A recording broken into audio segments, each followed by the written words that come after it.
స్థానిక సంస్థ చదువు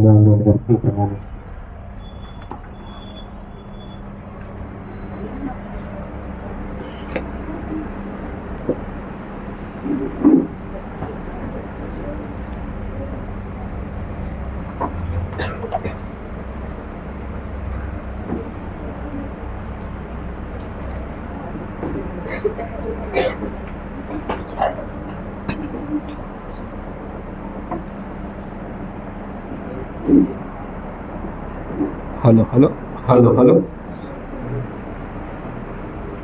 దేవుగా దేవుణ్ణి ఉదయకాల సమయంలో ఆరాధనలో ఆయన్ని స్తుతించి గణపరుస్తూ ఆయనకి మనం ఆత్మసమర్పణ అర్పించే విషయంలో దేవుడు అనుగ్రహించిన గొప్ప భాగ్యాన్ని బట్టి దేవుడికి మనం కృతజ్ఞతాస్తుతులు తెలియపరుస్తూ ప్రతి నెలలో కూడా ఒకరోజు ఇలాగా బైబిల్ తరగతి ఏర్పాటు చేసుకొని దేవుని వాక్యాన్ని నేర్చుకోవడానికి ప్రత్యేక సహవాస కూడిక బైబిల్ తరగతి ఏర్పాటు చేసుకుంటూ ఉన్నాం. అయితే ఈ నెలలో ప్రత్యేకమైన సెలవు దినం లేని పరిస్థితిని బట్టి ఇలాగ ఆదివారము గంట సమయం దేవుని వాక్యాన్ని వినడానికి మనం నిర్ణయించుకున్న మేరకు తెస్సలోనికీ పత్రిక కొనసాగించుకుందామండి. అంటే మీరు బైబిల్లో ఏ పత్రిక చదివినా కూడా పత్రికలు ఎవరికి రాయబడ్డాయి అని బైబిల్లో మీరు చదువుతున్నటువంటి ప్రతి పత్రిక, రోమిల్ రాసిన పత్రిక నుంచి ప్రకటన గ్రంథం వరకు ప్రతి పత్రిక కూడాను ఎవరు రాయబడిందండి. అంటే అప్పుడు ఎవరైతే యేసు ప్రభు యొక్క సంఘంలో చేర్చబడ్డారో లేదా క్రీస్తు యొక్క సంఘంలో చేర్చబడ్డారో వారి విశ్వాసాన్ని నమ్మకంగా మరణ పర్యంత వరకు కొనసాగించడానికి ఒకవేళ వాళ్ళకి ఏదైనా సమస్య వస్తే ఆ సమస్యలు పత్రిక ద్వారా పరిష్కరించేవాళ్ళు. వాళ్ళు ఏ విషయంలో బలహీనతగా ఉంటే ఈ పత్రికల ద్వారా వాళ్ళని ఏం చేసేవాళ్ళంటే వాళ్ళు ప్రోత్సహిస్తూ బలపరిచేవాళ్ళు. ఇంకేదైనా భిన్నమైన బోధ వస్తే ఆ బోధలు ఎలా ఎదుర్కోవాలి పత్రికల ద్వారా తెలియపరచేవాళ్ళండి. అంటే ప్రతి పత్రిక మనకు అవసరమైంది.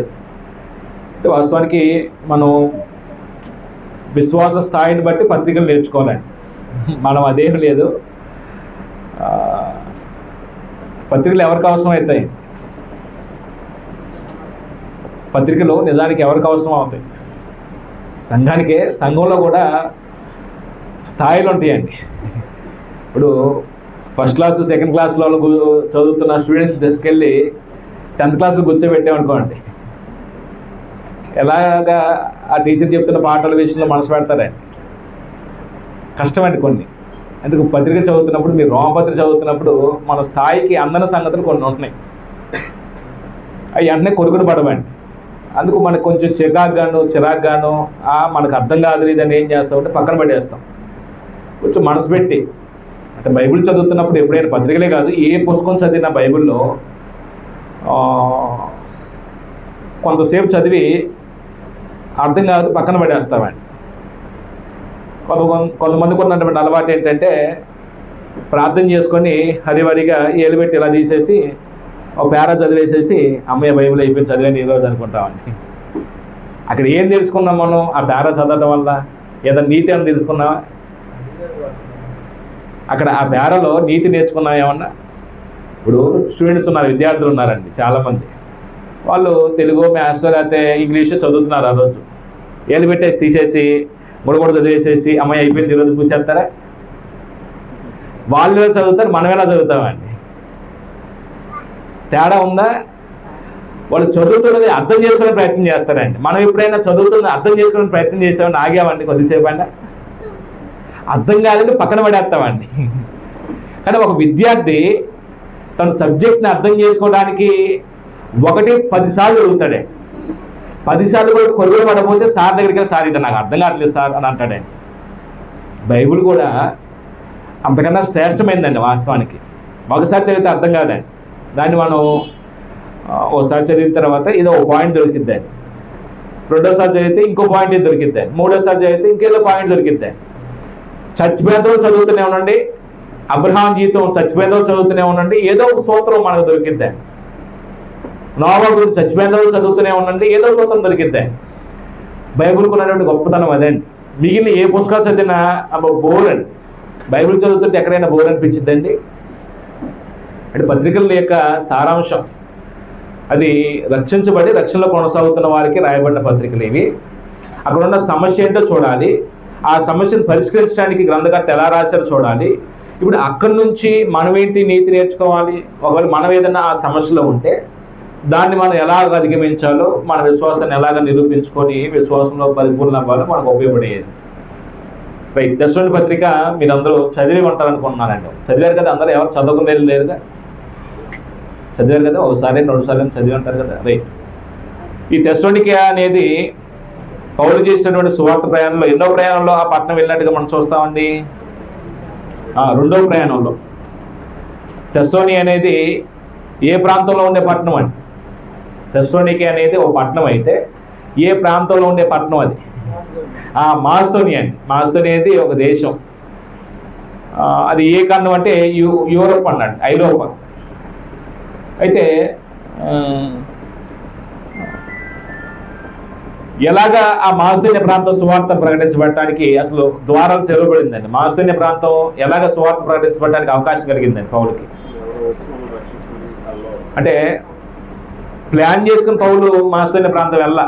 16వ అధ్యాయం అపోస్తలులను చదువుతున్నప్పుడు మాసిదోనియా దేశస్థుడు ఒకడు అయ్యా మాకు సహాయం చేయమని పౌలు వేడుకున్నట్టుగా ఒక దర్శనం వచ్చిందండి. అంటే పౌలు దాన్ని అర్థం చేసుకున్నది ఏంటంటే దేవుడు మమ్మల్ని మాసిదోనియా ప్రాంతం వెళ్ళి సువార్త ప్రకటించమంటున్నాడని పౌలు అర్థం చేసుకుని ఆ ప్రాంతం వెళ్ళి ఏం చేస్తాడంటే వాక్యం చెబుతాడండి. మొట్టమొదట మాసిదోనియా ప్రాంతంలో ఎక్కడ పరిచయం చేశాడండి అమ్మా? చెప్పండి.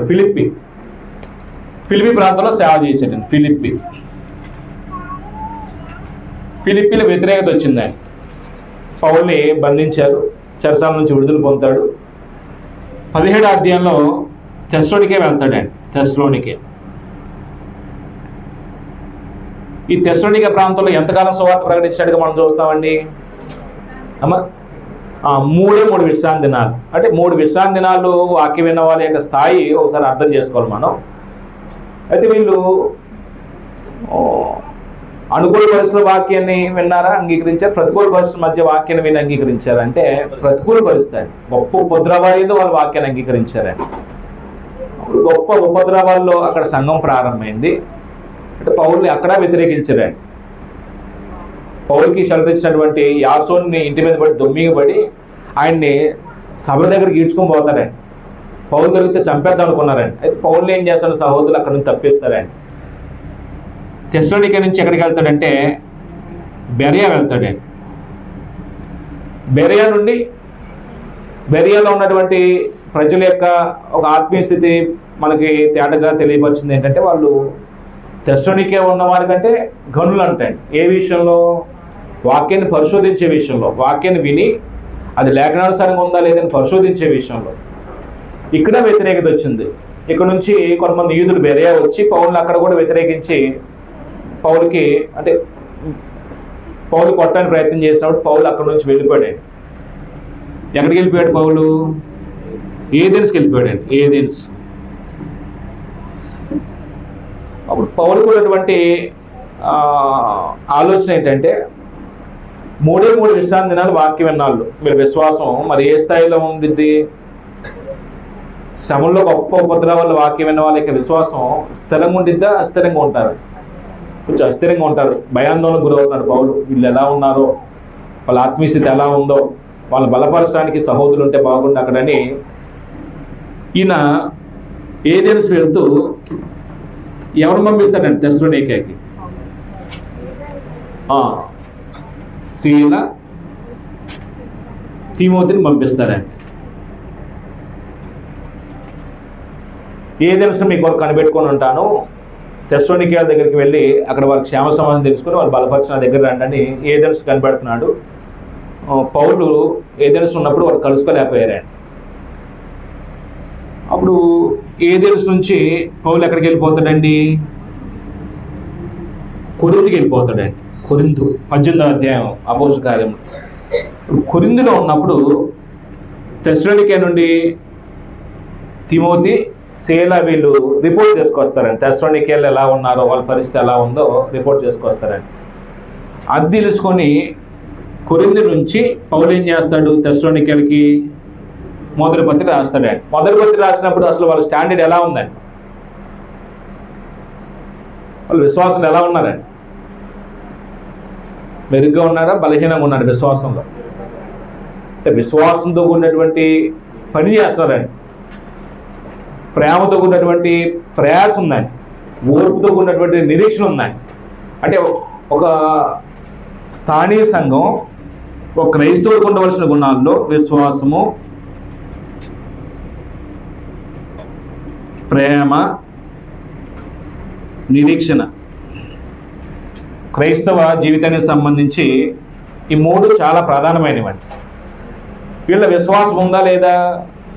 మూడు విశ్రాంతి వాక్యం విన్న వారి యొక్క విశ్వాస స్థాయి ఏ స్థాయిలో ఉందంటే విశ్వాసంతో కొన్ని గొప్ప పని చేస్తారంటే. విశ్వాసం ఉంటే ఏ పని చేయగలరండి. అది ఇంతకుముందు మాట్లాడుకున్నాం, మళ్ళీ ఎక్కువసేపు దీని మీద నిలబడలేదు.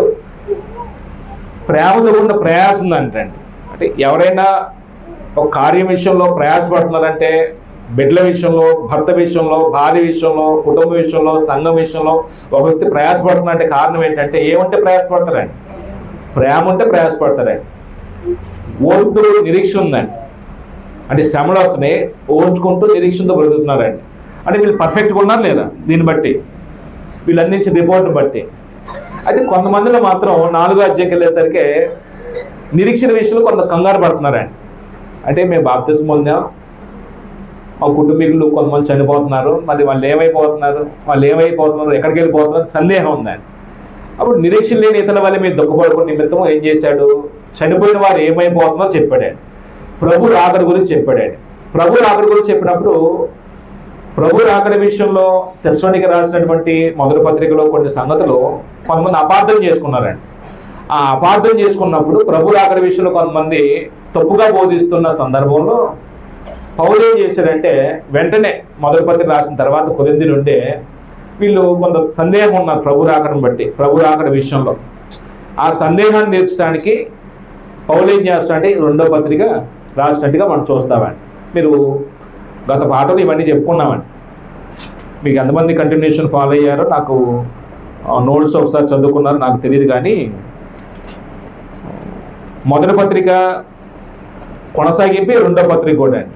మొదటి పత్రికలో ప్రభురాకడ గురించినటువంటి విషయాలు మనం 4వ అధ్యాయం 13 నుంచి చూస్తాం కదా. ఆ 4వ అధ్యాయంలో చెప్పబడినటువంటి విషయాలకి కొనసాగింపుగా వాళ్ళు కొద్దిగా అపార్థం చేసుకున్నారు కాబట్టి సరిగా అర్థం చేసుకోవడానికి ఏం చేస్తాడు పౌలు? ఈ పత్రిక రాస్తున్నాడండి, వెంటనే రాశాడండి. పత్రికను మనం ఎన్ని భాగాలుగా రాసుకున్నామండి? తెస్సలోనికీయులకు 2వ పత్రికని మనం ఎన్ని భాగాలు చేసుకున్నాం అమ్మా? 4 భాగాలు. 2వ తెస్సలోనికీయులకు 2వ పత్రిక.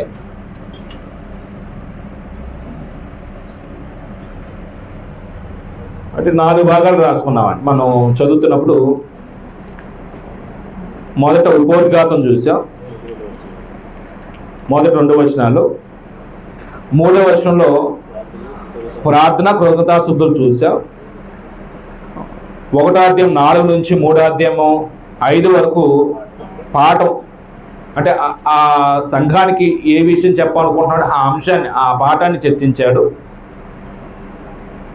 అలాగనే 3వ అధ్యాయం 6 నుంచి 17 వరకు కొన్ని హెచ్చరిక మాటలు చెప్పాడు. హెచ్చరిక మాటలు ముగింపు చెప్పాడు. అది మీరు గత నెలలో చెప్పుకున్న విషయాలు ఒకసారి మనసులో పెట్టుకోండి.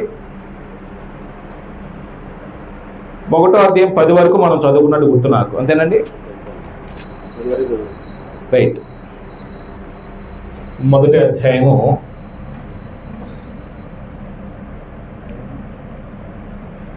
1వ వచనంలో ఏం చెప్పాడండి? 1వ వచనంలో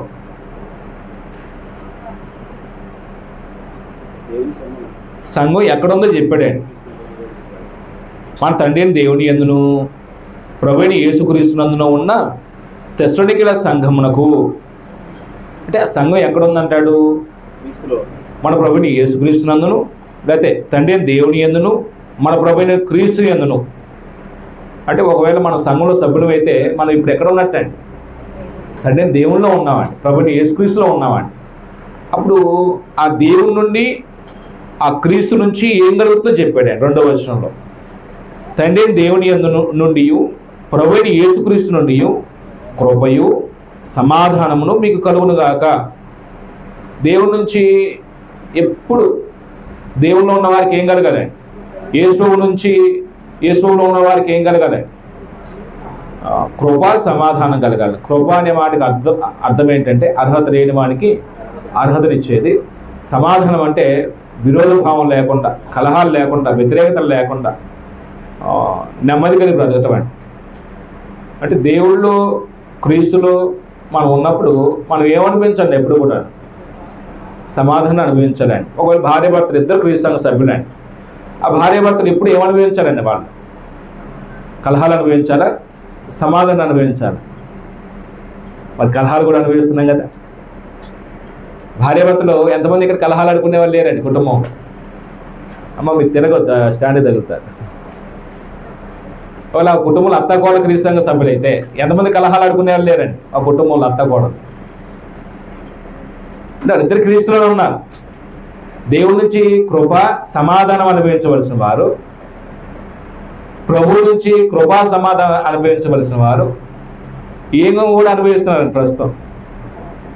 కలహాలు కూడా అనుభవిస్తున్నారు. అంటే మనం క్రీస్తులో ఉండి కూడా కలహాలు అనుభవిస్తున్నామంటే కారణం ఏమై ఉండొచ్చండి? ఏమై ఉండొచ్చండి కారణం? క్రీస్తులో అసమాధానం ఉండదు, కలహాలు ఉండవు. మరి క్రీస్తులో ఉండి కూడా, క్రీస్తు యొక్క సంఘంలో ఉండి కూడా మనస్పర్ధలతో బ్రతుకుతున్నాం, కలహాలతో బ్రతుకుతున్నాం. కారణం ఏంటండి? అది నేను అంటుంది. అంటే మనం అపవాదికి ఏం చేస్తున్నామండి? చోటేస్తున్నామండి. దేవుని వాక్యానికి కాకుండా ఇంకెవరికో చోటేస్తున్నామండి. అది మనం 2వ వచనం చెప్పుకున్నాం. అప్పుడు 3వ వచనం ఏం చెప్పాడండి? పౌలు తెస్సలోనికీయులను బట్టి దేవునికి కృతజ్ఞతాస్తుతులు తెలియపరిచినటువంటి విషయం చెప్పామండి. అంటే ఎందుకు దేవునికి పౌలు కృతజ్ఞతాస్తుతులు తెలియపరుస్తున్నాడు తెస్సలోనికీయుల విషయంలో? ఒకటి, వాళ్ళు విశ్వాసం బహుగా అభివృద్ధి చెందినదని అన్నాడు. ప్రేమలో కూడా ఏం చేయబడుతున్నారంటే విస్తరిస్తున్నారు అన్నాడు. ఇది ఇందాక మనం రాసుకున్నామండి. వాస్తవానికి క్రైస్తవ జీవితంలో విశ్వాసం బేస్ అండి. వాక్యం విని విశ్వసించి మారు మనసు పొంది సంఘంలోకి వస్తామండి. అప్పుడు సంఘంలోకి వచ్చిన మనము ఓ పునాది మీద మన విశ్వాసాన్ని కట్టుకుంటూ ఈ ప్రేమ అనేది ఫ్రూట్ అండి. దేవుడు తగిన సమయం ముందు మన నుంచి ఆశించే ఫలాలు కోయడానికి ఈ ప్రేమ అనే ఫలం మనలో రావాలండి. వాస్తవానికి అంటే విశ్వాసంతో కూడినటువంటి జీవితంలో తెస్సలోనికీయుల సంఘం అభివృద్ధి చెందుతున్నారు కాబట్టి, ప్రేమలో విస్తరిస్తున్నారు కాబట్టి, పౌలు తెలుసుకొని వాళ్ళని బట్టి ఏం చేస్తాడండి? కొరింథీయుల నుండి ఈ సంఘం తెలుసుకొని వీరిని బట్టి దేవుడికి కృతజ్ఞతాస్తుతులు తెలియపరుస్తున్నాడండి. అంటే అక్కడ మనం నేర్చుకున్నటువంటి సంగతి ఏంటంటే, భోజనం చేసేటప్పుడు కొద్దిగా కష్టమే అయినప్పటికీ కొద్దిగా సహించండి. కొంతమంది 10 నిమిషాలకి స్టార్ట్ అయిన 5 నిమిషాలకి వెళ్ళిపోయారు నిద్రలోకి, చిన్నగా వెళ్ళిపోతారండి. ఎందుకంటే మన సోదకుడు, మన మామగారు ఉన్నారు కదా, ఆయన దేవుని మార్గం ఉండడానికి ఇష్టపడ్డండి. మాకు జీవన విషయ గారు ఉండేవాడండి. సాతాను మేనమావతో చెప్తాడండి, మేనమావగా పరిచయం చేస్తాడండి. మన మేనమావ ఎప్పుడు మనం మేలు కోరుతాడంటండి. మాకు సత్యమల్ల క్లాసులో అప్పుడు కొత్తగా ఇదేంటా బాబు సాతాను మేనమావ అనిపించేదండి. నిజమేనండి, దేవుని మార్గాన్ని ఆయన అనుసరించడానికి ఇష్టపడ్డాడు సాతాను. మనమే శ్రద్ధతో వినడానికి వస్తామండి, మన పనులన్నీ పక్కన పెట్టుకుంటామండి. కాస్త ఏదైనా దొరికితే కాస్త నేర్చుకొని బ్రతుకుతామండి. సాతాను ఏం చేయడండి? నువ్వు ఆడ బ్రతుకుతావురా, నువ్వు ఆడ బ్రతుకుతావమ్మా, నీకు సూట్ ఏది కాదులే, కాసేపు పడుకో, నిద్రపో అని ప్రశాంతంగా జోగాడతాడండి. అది వినటానికి ఇష్టపడ్డండి సాతాను. మనం విని బాగుపడతాం కదండి, అతనికి ఇష్టం ఉండదండి. రైట్, అయిపోయింది నిద్ర. అంటే క్రైస్తవ జీవితానికి విశ్వాసం, ప్రేమ ఈ 2 ఉన్నాయి అనుకోండి. వాళ్ళు విశ్వాసంలో అభివృద్ధి చెందుతున్నప్పుడు వారిని బట్టి ఎవరైనా ఏం చేస్తారండి? దేవుడికి కృతజ్ఞతాస్తుతులు తెలియపరుస్తారండి. ప్రేమలో వృద్ధి చెందుతున్నారు, వాళ్ళని బట్టి కూడా ఎవరైనా దేవుడికి, వారిని బట్టి దేవుడికి ఏం తెలియపరుస్తారండి? ఇప్పుడు ఈ సహోదరుల ప్రేమ ఉందని ఎలా తెలిసిద్దండి? విశ్వాసం ఉందనేమో పనులు బట్టి తెలిసింది. ఆ ప్రేమ ఉందని ఎలా తెలిసిద్దండి? ఏం లేదండి, ఎవరైనా ఇబ్బందుల్లో ఉన్నారు, ఆ ఇబ్బందుల్లో ఉన్న సహోదరుల దగ్గరికి వెళ్ళి పరామర్శించి మేమందరం ఉన్నాం, ప్రార్థన చేస్తున్నాం, ధైర్యంగా ఉంది సహోదరుడా అని వాళ్ళకి ఏదైనా అవసరం అవుతుంటే అవసరం తీర్చడానికి ప్రయత్నం చేస్తాం చూడండి. అప్పుడు ఆ ప్రేమ వ్యక్తపరుస్తామండి. ఇవ్వటం ద్వారానే ప్రేమ ఏమైద్దండి? వ్యక్తపరచబడిద్దండి. విశ్వాసం బ్రతకనోడి విషయంలో ఎవరైనా కృతజ్ఞతాస్తుతులు తెలియపరుస్తారండి? సంఘంలో ఏ పరిచర్లు పాల్పంపులు పొందడం వాళ్ళ విషయం దేవుని కృతజ్ఞతాస్తుతులు తెలియపరుస్తారా? ఎవరిని ఎప్పుడు దర్శించినోడు కాదు, ఎవరి ఇబ్బందులు పరామర్శించినోడు కాదు, సత్క్రియలు చేసే విషయంలోనే ఏమాత్రం స్పృహ ఉండదు వాళ్ళ విషయంలో దేవునికి ఏమైనా కృతజ్ఞతాస్తుతులు తెలియపరుస్తారా? ఏమండి? కృతజ్ఞతాస్తుతులు తెలియపరచలే. కాబట్టి ఈ రెండు మొదటి పత్రికలోనేమో విశ్వాసం ముందు అభివృద్ధి చెందండి, పరిశుద్ధులో ప్రేమలో అభివృద్ధి చెందని చెప్పాడండి. ఈ పత్రిక రాసినప్పుడు విశ్వాసం ఏమవుతున్నారండి? వాళ్ళు అభివృద్ధి చెందుతున్నారండి, చెందారనే విషయం చెప్తున్నాడు. ప్రేమలో విస్తరిస్తున్నారని చెప్తున్నాడు. అందుని బట్టి దేవునికి ఏం తెలియపరుస్తున్నాడు అంటే కృతజ్ఞతాస్తుతులు తెలియపరుస్తున్నాడండి. అప్పుడు 4 నుంచి 10 వరకు పౌలు శ్రమ పొందుతున్న తెస్సలోనికీయులని అభినందించాడు, లేకపోతే ప్రోత్సహించాడండి, లేకపోతే వారిని ఆదరించాడండి. ఎందుకు వస్తున్నాయి వాళ్ళకి శ్రమలో? 4వ వచనంలో ఎందువలన మీ ప్రేమ విస్తరించినట్టు వలన మీ హింసలన్నిట్లో మీరు సహించున్న శ్రమలన్నిట్లో మీ ఓర్పును విశ్వాసం మేము చూచి దేవుని సంఘంలో మీ యందు అతిశయపడుచున్నాము. అంటే పౌలుకి తెస్సలోనికీయులే విశ్వాసాన్ని బట్టి వాళ్ళు ఓర్చుకుంటున్నారని పౌలుకి తెలిసినప్పుడు పౌలు ఏం చేస్తాడండి?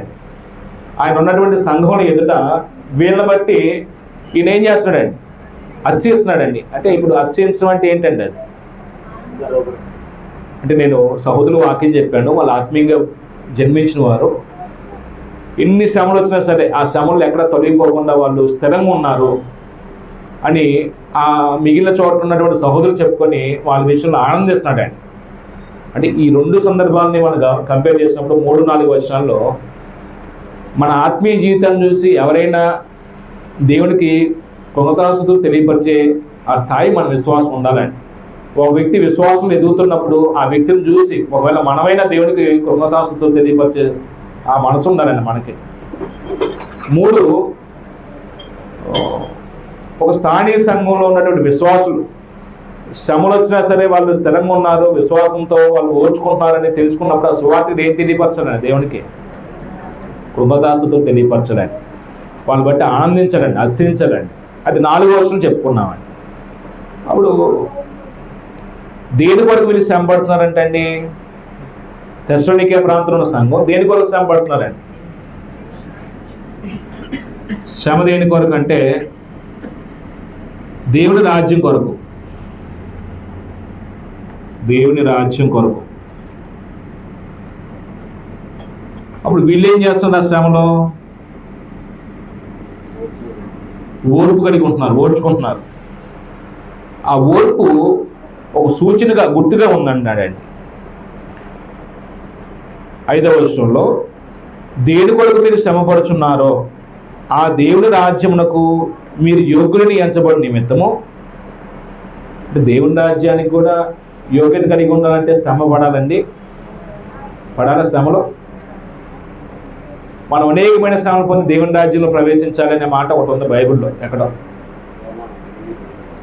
మనం అనేకమైన శ్రమలు పొంది దేవుని రాజ్యంలో ప్రవేశించాలి అనే మాట పౌలు మాట్లాడుతారండి. ఎక్కడో 1వ క్లాస్లో చెప్పాను, మీరు రాసుకోలేదు అనుకుంటా. కాదండి, అపోస్తుల కార్యములు 14:26, 22 అండి, 26 కాదు 22. అంటే ఎందుకు దేవుని రాజ్యం నిమిత్తం శ్రమ పడాలి? ఒక క్రైస్తవుడు దేవుని రాజ్యం కొరకు ఎందుకు శ్రమ పడాలండి? ఎందుకు అసలు శ్రమను దేవుడు అనుమతిస్తున్నాడే? ఆ శ్రమలో ఈ శ్రమలేమో దేవుడు పరీక్షగా పెడుతున్నాడు. ఈ పరీక్షలో ఓర్చుకుంటే మనం ఏదో సాధిస్తామండి. క్రీస్తు సారూప్యత కాబట్టి దేవుడు శ్రమపరచడానికి మనల్ని శ్రమపాలు గురి చేస్తుంటే దేవుడు నన్ను పరీక్షిస్తున్నాడని ఆ పరీక్షలో ఓర్చుకొని ఆ ఓర్పును బట్టి క్రీస్తు యొక్క సారూప్యత సంపాదిస్తే ఈ క్రీస్తు యొక్క సారూప్యత మనల్ని ఏం స్వతంత్రించుకోవడానికి కారణమైందండి, దేవుని రాజ్యం స్వతంత్రించుకోవడానికి కారణమైందండి. అంటే క్రైస్తవ జీవితంలో శ్రమలు దీవెనకరంగా భావించాలా, శాపకరంగా భావించాలి? విశ్వాసం ఏమో దీవెనకరంగా మలుచుకుంటాడండి. ఎలాగంటే ఈ శ్రమ నాలో యేసు యొక్క గుణాలు పెంచుకోవడానికి ఉపయోగపడుతుందని సహనము, క్షమాగుణము, భరించడం, క్షమించడం, ఈ గుణాలు పెంచుకుంటాడండి.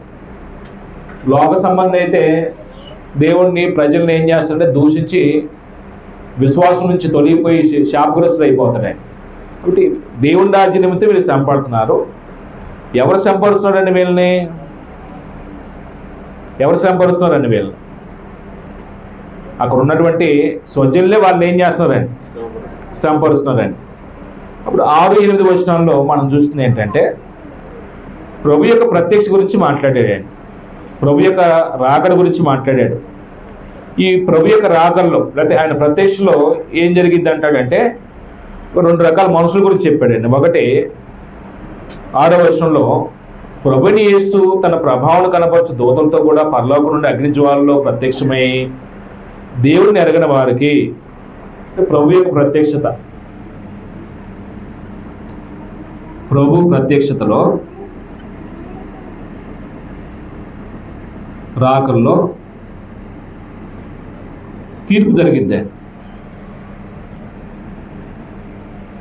అప్పుడు ఏమేం జరిగిద్ది అంటాడంటే అక్కడ 2 వర్గాల మనుషులు చెప్పాడు. ఇక్కడ దేవుని ఎరగని వారికిని, మన ప్రభు అయిన యేసు వార్తకు లోబడిన వారికిని ప్రతిదండన చేయనప్పుడు, దేవుని ఎరగని వారికి, ప్రభు అయినటువంటి యేసు సువార్తకు లోబడిన వారికి, ఎవరండి వీళ్ళు? దేవుని ఎరగని వారు ఎవరు? దేవుణ్ణి ఎరగని వారు, ఎరుగని వారు.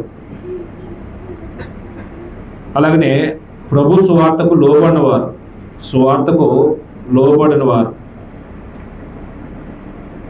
ఇదొక వర్గం అండి. దేవుని ఎరగని వారు ఎవరు? సువార్తకు లోబడిన వారు ఎవరు? సుదీప్, సువార్తకు లోబడిన వారు ఎవరు? సువార్తకు లోబడిన వారు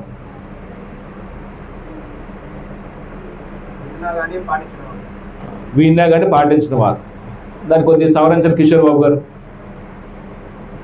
సువార్తకు లోబడిన వారంటే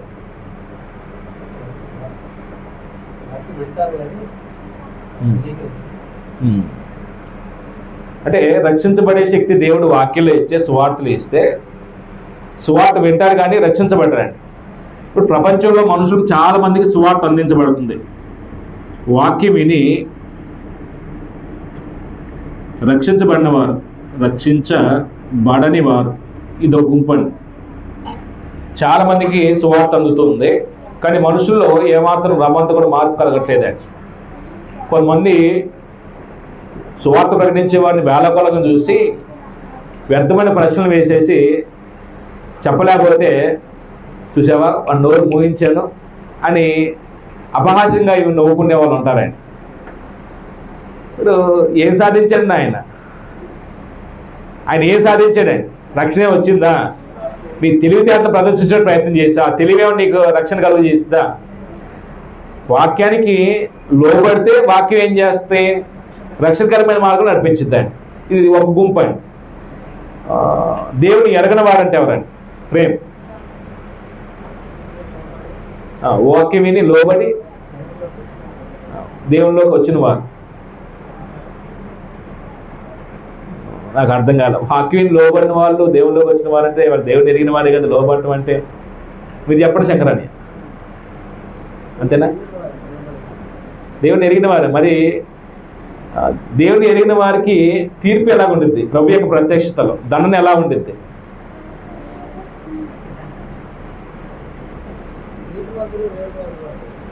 మీరు చెప్తారా ఆనంద్ గారు? అంతేనండి. అంటే వీళ్ళు వాక్యం విన్నారండి, అంగీకరించి వచ్చారండి, కానీ జీవితాన్ని మార్చుకోవట్లేదండి. సమస్య అదండి. ఇప్పుడు వాక్యం వినని వాడికి ఏ గతి పడుతుందో వాక్యం విని లోబడి బ్రతకని వాడికి కూడా అదే గది పడుతుందండి. నువ్వు విన్నావు కానీ అంగీకరించలా, నువ్వు అంగీకరించావు కానీ అలా బ్రతకలేదు. ఇతను ఎలాంటి శిక్షకు అర్హుడు? ప్రభు యొక్క ప్రత్యక్షతో ఇతను కూడా ఈవిడ కూడా అదే శిక్షకు అర్హులండి. అంటే జీవితాన్ని మార్చుకుని వారండి వీళ్ళు. వాక్యాన్ని అంగీకరిస్తారు, దేవుడు కూడా సంపాదించలేని వారండి. జీవితాన్ని మార్చుకుని వారు. దానికి వచ్చిన మనం కోట్ చేద్దామా? తీతు రాసిన పత్రికలో చెప్తాడే 1:16, వారు దేవుని ఎరుగుదమని చెప్పుకుందరు కానీ వారి దుష్క్రియల వలన, అంటే క్రియలు ఎలా ఉన్నాయండి? చెప్పుకోవడానికి మాత్రం మేము దేవుని ఎరిగిన వారం, మేము క్రీస్తు సంఘ సభ్యులం, మేము క్రీస్తులో బాప్తిస్మం పొందిన వాళ్ళం, మేము ఇంతకాలం క్రీస్తు సంఘంలో కొనసాగిన వాళ్ళం అని చెప్తారండి. కానీ వాళ్ళ క్రియలు ఎలా ఉన్నాయి అంటే విశ్వాస సంబంధమైన జీవితానికి తగినట్టుగా లేవండి. లోకంలో ఉన్నటువంటి మనుషులు పోలిన క్రియలు ఉన్నాయండి. కాబట్టి వాళ్ళు దేవుని క్రియల వల్ల దేవుడు ఎరగనట్టుకున్నారు అనే మాట చెప్తానండి. అంటే దేవుని ఎరగటం అంటే దేవుని గుణగణాలు కలిగి జీవించడం అండి, దేవుని స్వభావం కలిగి జీవించడం అండి. బాప్తిస్మం పొందిన వ్యక్తి అంతిమ లక్ష్యం దైవ స్వభావంలో పాలువారవ్వాలండి. క్రీస్తు యొక్క సారూప్యతను ఏం చేయాలండి? సంపాదించాలండి. ఈ ప్రోగ్రాం ఏముండదండి కొంతమంది బాప్తిస్మం పొందుతాం కానీ. ఇప్పుడు ఉపయోగం ఏంటండి దానివల్ల? నేను క్రీస్తులో బాప్తిస్మం పొందాను, క్రీస్తు యొక్క స్వరూపం సంపాదించాలని దేవుని కోరుతున్నాను, నన్ను క్రీస్తులో తీసుకొచ్చినటువంటి పరమార్థం అది. దైవ స్వభావంలో నేను పాలువారవ్వాలి. ఇప్పుడు ఆ ప్రోగ్రాంలో లేకుండా మనం ఎంతకాలం ప్రార్థనకు వస్తే ఏంటంటే ఉపయోగం? ఎరగని వారు కానీ మిగిలిపోతామండి. అప్పుడు ఈ 2 వర్గాల గురించి చెప్పిన తర్వాత ఇంకో 2 రకాల మనుషులు చెప్పాడండి. శ్రమ పొందుతున్న వారు ఉన్నారు, శ్రమ పరిచేవారు ఉన్నారండి. శ్రమ పడే వారికి ఏం కలిగిద్దో, శ్రమ పరిచే వారికి ఏం కలిగిద్దో చెప్పాడండి 7వ వచనంలో. 8వ వచనం కదా, 8వ వచనంలో నేను తిమోతి పత్రిక వెళ్ళిపోయిన పేజీ 8వ వచనంలో మన ప్రభువైన యేసు వారితో లోబడిన వారికి ప్రతిదానం చేయనప్పుడు మిమ్మును శ్రమపరచు వారికి శ్రమయు.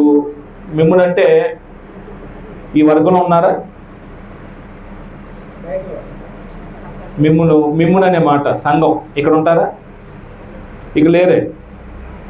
అంటే శ్రమపరిచేవారు ఉన్నారు, శ్రమ పరిచేవారు, శ్రమ పడేవారు ఉన్నారండి. శ్రమ పడేవారు. ఇక్కడ శ్రమ పడేవారు ఎవరండి?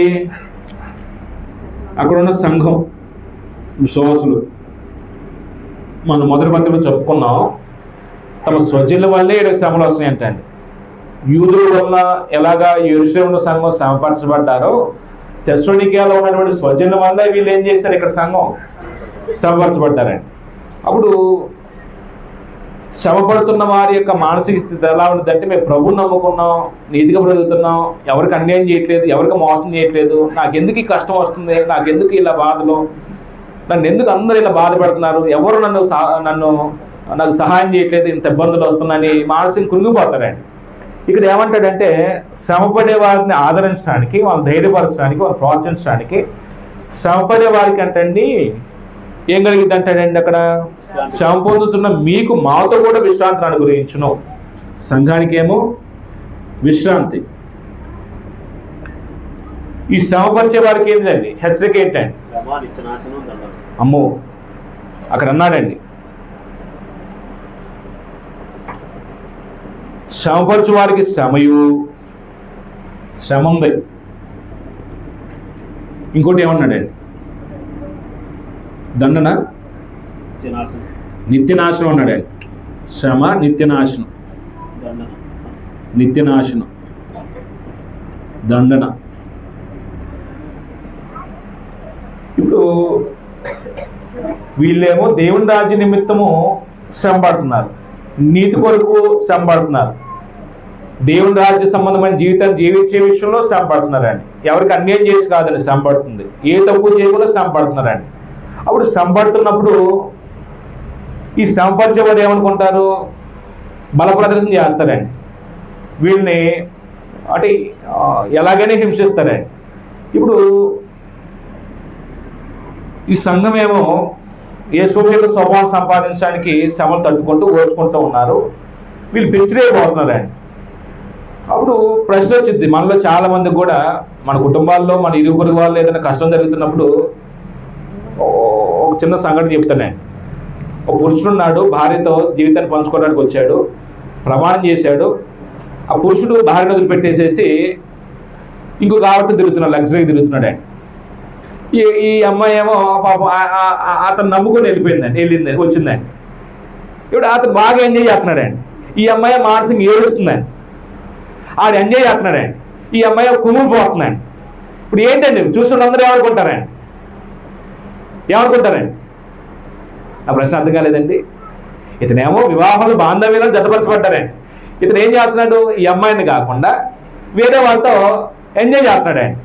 ఈ అమ్మాయి మానసికంగా క్షోభండి. అమ్మాయినా అబ్బాయిని ఎవరైనా సరే వివాహం తర్వాత భార్యాభర్తల బాంధవ్యంలో మూడో వాడి చోటు లేదండి. ఇంకో చోటు వచ్చింది, ఈ భాగస్వామికి ద్రోహం చేస్తారండి. చూసుకున్నందరూ ఏమనిపించిద్దండి? ఈ అమ్మాయి మోసం చేసేది కాదు, లేకపోతే ఈ అబ్బాయి మోసం చేసేవాడు కాదు. ఇప్పుడు చూసుకున్నందరూ ఏమనుకుంటారండి? దేవుడు ఈ అమ్మాయికి అన్యాయం చేశాడు, లేకపోతే ఈ అబ్బాయికి అన్యాయం చేస్తున్నాడు. దేవుడే ఉంటే ఎందుకు ఇలా జరిగిద్ది? దేవుడే ఉంటే ఎందుకు ఇలాగా జరిగిద్ది? ఎక్కడుంది న్యాయం అని ఏం చేస్తాడంటే దేవుడిని ఆడిపోసుకుంటాడండి. దేవుడు ఏం చేస్తాడండి? మరి అప్పుడు దేవుడు ఏం చేస్తాడండి? మనకు కూడా కొన్ని సందర్భాల్లో ఇలాంటి ప్రశ్నలు వస్తాయి కదండి. మనకన్నా చెడ్డోడే బాగా డెవలప్ అయిపోతున్నాడు, లోకంలో అక్రమంగా బతికే వాళ్ళే బాగా డెవలప్ అవుతున్నారు, నీతిగా నిజాయితీకి లోకంలో చోటు లేదండి, మనం నీతి అంటున్నాం, న్యాయం అంటున్నాం. ఎక్కడుందండి నీతి న్యాయాలకు చోటు? ఈ రోజుల్లో నీతి లేదు, న్యాయం లేదు, ఎలాగైనా బతికేయచ్చు అని కూడా సందర్భాల్లో మానసికంగా కృంగిపోయిన వారు నీతిని తప్పి మార్గం తప్పిపోతున్నారండి. కీర్తనలో ఒక సమాధానం దొరికిద్దండి మనకి. వీడు తిరుగుతాడు, బాగా ఎంజాయ్ చేస్తాడు, ఆవిడ తిరిగిద్ది. ఏదో రోజు దేవుడు ఏం చేస్తాడే? దేవుడు విడిచిపెట్టాడుగా. 37 కీర్తన 1వ వచనం అంటాడు, చెడ్డవారిని చూసి నీవు వ్యసన పడకము. మనందరికీ ఏ మనస్తత్వం ఉండిద్దండి? చెడ్డను చూసి వ్యసన పడతామండి. వాళ్ళే బాగుంటున్నారు, వాళ్ళే ఎంజాయ్ చేస్తున్నారు, వాళ్ళే సుఖంగా ఉన్నారు, వాళ్ళు అలా ఉన్నారు, వీళ్ళు ఉన్నారు, మనం వాపోతామండి. కీర్తనకారుడు ఏమంటున్నాడంటే, చెడ్డవారిని చూసి వ్యసన పడకము, దుష్కార్యం చేయవారిని చూసి మచ్చర పడకము. ఈ చెడుబడి కార్యం జరిగించే వారిని చూసి ఏం చేయొద్దు, దయచేసి మచ్చర పడద్దు. టైం వచ్చింది, వాళ్ళకి టైం వచ్చింది, దేవుడి చేతిలో ఉన్న టైము. అంటాడు, వారు గడ్డి వలె త్వరగా ఎండిపోవదురు. గడ్డి వల్ల ఏమవుతారంటే త్వరగా తిరుగుతారు, ఎంజాయ్ చేస్తారు. దేవుడు మొత్తం రోగం వచ్చింది, ఏమవుతారండి? ఇంకా లభోదీపం అంటాడే. అంటే మనం ఇది గమనించమండి. ఆ చెడ్డవారిని చూసి మనం అందరం ఏం చేస్తామంటే వాళ్ళే బాగున్నారు, వాళ్ళే డెవలప్ అవుతున్నారని వాపోతూ ఉంటామండి. దేవుడు ఏమంటాడంటే, చెడ్డవారిని చూసి నువ్వేం చేయని అవసరంలా, మచ్చలు పడగాకు. గడ్డి వాడిపోయినట్లు వాళ్ళు ఏమవుతారంటే అండి, త్వరగా ఎండిపోవును, పచ్చని కూరవలను వాడిపోవుదురు. ఎంతకాలం ఉంటారండి ఇలాగా?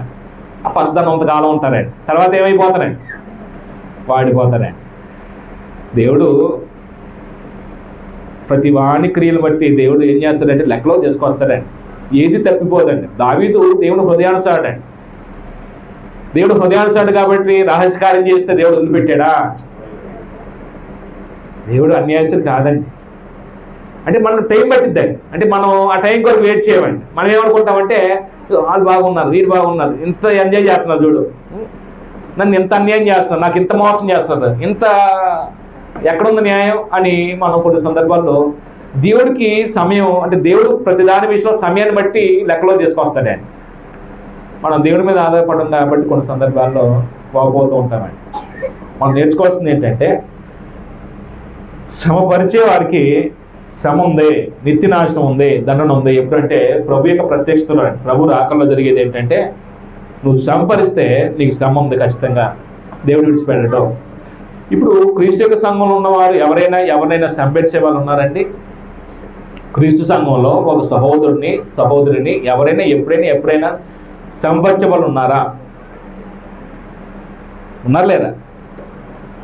శ్రమపరుస్తామని మనం చాలా సందర్భాలు, మన మాటల ద్వారా ఎంతమంది మనసును నొప్పిస్తామని, మన క్రియలు బట్టి ఎంతమంది మనసును నొప్పిస్తామని, మన ఇతరులకు అభ్యంతరకరంగా బ్రతికి కొన్ని సందర్భాల్లో ఎంతమందికి మనం మనసును నొప్పిస్తామని. ఒక పురుషుడు అంటాడు, దేవుని పని చేద్దాం, మనం కాస్త సహకరిద్దాం అని అంటే, ఎవరు లేరండి సంఘంలో, నువ్వు అక్కడే పోసుకుంటావు, ఎందుకు కూర్చో. ఏంటండి ఆయనకేమో కొంచెం మనసు అండి, ఏదో చేద్దాం దేవుని పనిలో, మన వంతుకు ఏదైనా చేద్దాం, చేతన సహాయం చేద్దాం అంటే ఇది కూర్చో అన్నీ పూసుకుంటాం. వాళ్ళు చేస్తారుగా, వీళ్ళు చేస్తారుగా. కొన్ని సంఘాల్లో పిల్లలు కొంచెం స్థూలుకుంటారండి. మరి అదేంటో మరి ఆ పిల్లలు చేసే పనులు కూడా ఆ తల్లులు అడ్డగిస్తారండి ముందు. నీకెందుకు కూర్చో, వద్దు కదా, వద్దు కదా, ఎందుకు గొడ్డెద్దులా చేస్తూ ఉంటాం ఎప్పుడు, వాళ్ళు చేసుకునేటి అని చేసే పిల్లలు కూడా మనం ఏం చేస్తామంటే దేవుని పని నీకు వెనకని చేస్తామండి, అంటే వెనక తీసేస్తామండి. కొంచెం ఏదో ఆర్థికంగా కొంత వెసులుబాటు ఉందండి వాళ్ళకి, మనం దేవుడికి ఇద్దామంటే వద్దులే ఊరుకో వాళ్ళని వస్తువు కొనుక్కోవాలి అని ఆపేస్తారండి. అది శ్రమ కాదండి. అంటే ఒకళ్ళేమో దేవుని పనికి ఎలాగోలకు సహాయం చేద్దామని ముందుకు వస్తుంటే వాళ్ళు ఏం చేస్తారండి, మానసికంగా నోరు మోయిస్తారండి, అంచివేస్తారండి. అది మానసికంగా శ్రమ అండి అది. అంటే ఈ శ్రమపరిచేవారు అప్పటికప్పుడు బాగుండొచ్చు, ఆనందించవచ్చు. దాన్ని ఏమంటారంటే వాళ్ళు నోరు మూయించాను, వాళ్ళు చూసావా ఎలాగా తొక్కేసానో అని ఆనందించవచ్చాను. కానీ వీళ్ళు మానసికంగా కుంగిపోవచ్చాను. దేవుడు ఒక రోజున విమర్శించే రోజు వచ్చిందని. ప్రభు ప్రత్యక్షతలోనండి, ఈ దేవుని ఎరగని వారు, సువార్తకు లోబడిన వారికి ఎలా దండం చేస్తాడో, శ్రమపరిచే వారేమో శ్రమ పొందుతారు, శ్రమపరిచబడే వారికి మాతో కూడా మీకు విశ్రాంతి అన్నాడండి. దేవుడు విశ్వాసులతో పాటు సమానమైన విశ్రాంతిని ఏం చేస్తాడండి, శ్రమపడుతున్నాం మనకి. ఒకవేళ ఇక్కడ మనం శ్రమపరచబడే వారి జాబితాలో ఉంటే మనకి ఏం కలిగిద్దండి, ఒక రోజున విశ్రాంతి కలిగిద్దండి. శ్రమ పరిచే జాబితాలో మనం ఉంటే మాత్రం శ్రమ ఉందండి, మనకి తప్పించుకోలేమండి. నాశనం ఉందండి, తప్పించుకోలేము. దండన ఉందండి, తప్పించుకోలేమండి. అది చెప్పిన తర్వాత అప్పుడు విశ్రాంతిని అనుగురించడం ఇది దేవుడికి న్యాయం అని చెప్పాడండి. ఇలా చేయటం న్యాయం దేవునికి. ఆ దినమున తన పరిశుద్ధుల యందు మహిమపరచుటకును, విశ్వసించిన వారి యందు అంటే వారి యందు ప్రశంసించబడుటకును ప్రభువు వచ్చినప్పుడు అట్టివారు ఆయన సముఖం నుండి ఆయన ప్రభావం అందరి మహిమ నుండి పారదులకు నిత్యనాశనమునకును దండను పొందుదురు. ఇది పై చెప్పిన మాటే. ఏలయనగా మేము మీకు ఇచ్చిన సాక్ష్యము మీరు నమ్మితిరి. ఈ మాట ఏంటండి, అంటే మేము మీకు ఇచ్చిన సాక్ష్యం మీరు నమ్మితిరి అంటే అపోస్తులు అక్కడ ఉన్నప్పుడు వాళ్ళకి చెప్పిన వాక్యం ఏంటంటే శ్రమపరచబడతాము మనం అనే విషయాన్ని ఏం చేశారండి, చెప్పారండి. ఈ శ్రమల వాళ్ళు ఏం చేస్తున్నారో ఓర్చుకుంటున్నారండి. మొదటి పత్రిక 3వ అధ్యాయము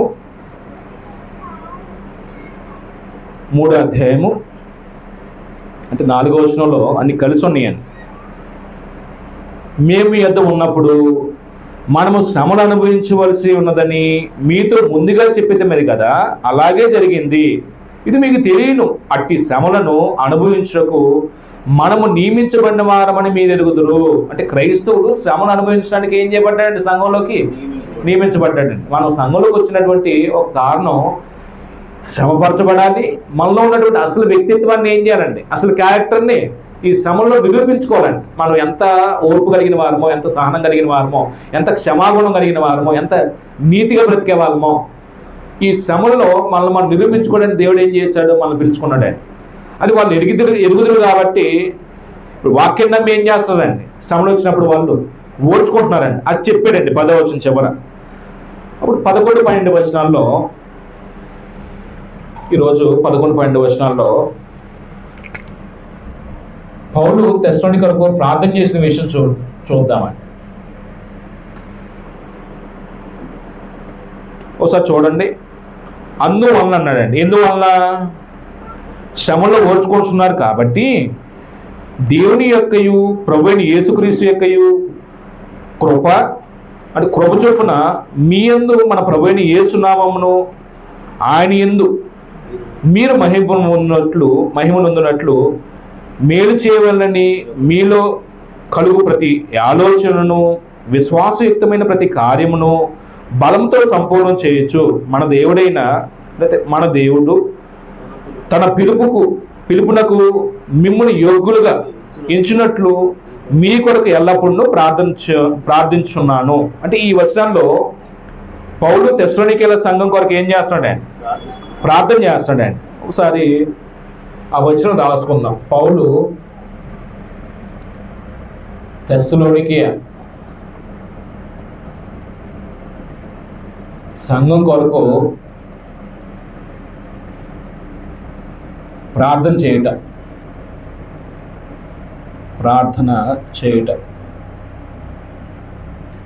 ఈ ప్రార్థనలో దేవుడు ఎందుకు పిలిచాడో చెప్పాడు, వారు ఏం పొందాలో చెప్పాడు. అప్పుడు అది దేవుడు ఆశించింది పొందే విషయంలో వారు ఎలాగ యుక్తంగా ఆలోచించాలో, ఏం చేయాలో చెప్తున్నాడు అండి. 3 విషయాలు ఉన్నాయండి. మనం ఆ పదాలు విడివిడిగా రాసుకోవడానికి ప్రయత్నం చేద్దాం. మొదట ఏం చేద్దామంటే, కింద నుంచి 2వ లైన్ చూడండి. మేము ఎల్లప్పుడు ప్రార్థన చేయుచున్నామని చెప్తున్నప్పుడు, మన దేవుడు తన పిలుపునకు మిమ్మల్ని యోగ్యులుగా ఎంచినట్లు, దేవుడు మిమ్మల్ని యోగ్యులుగా ఎంచినట్లు అన్నాడే.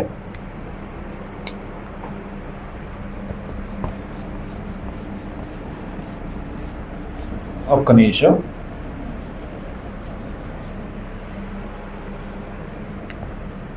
ఒకటి, దేవుడు మిమ్మును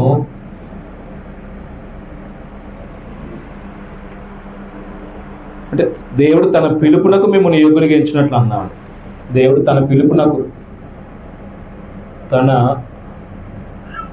పిలుపునకు యోగ్యులుగా ఎంచినట్లు అంటే దేవుడు ఆయన పిలుపుకు యోగ్యులుగా ఎంచినట్లు. దేవుడు ఎప్పుడు యోగ్యులుగా ఎంచుతాడండి? ఆ పిలుపుకు లోబడి జీవిస్తే యోగ్యులుగా ఎంచుతాడండి. దేవుడు పిలిచిన ఉద్దేశాన్ని తెలుసుకొని అలా బ్రతికితే యోగ్యులుగా ఎంచుతాడండి. అప్పుడు ఆ యోగ్యులకి ఎంచడని పౌలు వాళ్ళ కొరకు ఏం చేస్తున్నాడు? ప్రార్థన చేస్తున్నాడండి. 2వ విషయం, ప్రారంభంకి వెళ్ళిపోదాం.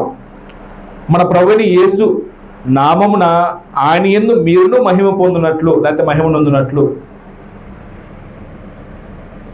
దేవుని యందు లేకపోతే ఆయన యందు మహిమ నొందినట్లు, ఆయన యందు మహిమ నొందినట్లు, మహిమ నొందినట్లు. ఎప్పుడు ఒక వ్యక్తి దేవుళ్ళు లేకపోతే క్రీస్తులో మహిమపరచబడతాడే. ఎప్పుడు మహిమ వచ్చింది ఒక విశ్వాసకి? పిలుపు తగినట్లుగా నడుచుకుంటే మహిమపరచబడతామని. అంటే ఇప్పుడు మన క్రియలో దేవుడు మహిమపరిస్తే ఆ మహిమను బట్టి దేవుడు కూడా మనల్ని ఏం చేస్తాడండి? మహిమపరుస్తాడండి. దీనికి కింద 2 వచనాలు సపోర్ట్ చేస్తాయండి. చూద్దాం ఒకసారి ఆ మాటలు కొంచెం దీనికి కలిసి పెట్టి చదువుతాం. అంటే ఎప్పుడు మహిమ నొందుతాము, మనం ఎలాంటి చర్యలు బట్టి మహిమ నొందుతాము అనేది ఇక్కడ ఏమంటాడంటే,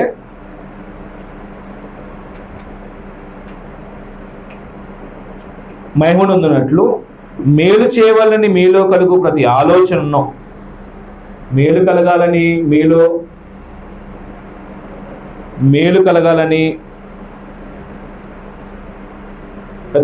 చేయవాలని మీలో కలుగు ప్రతి ఆలోచనను, మేలు కలగాలని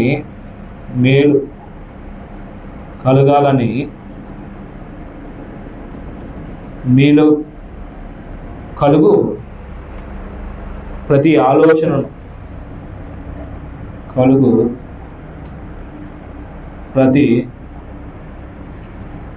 ఆలోచనను,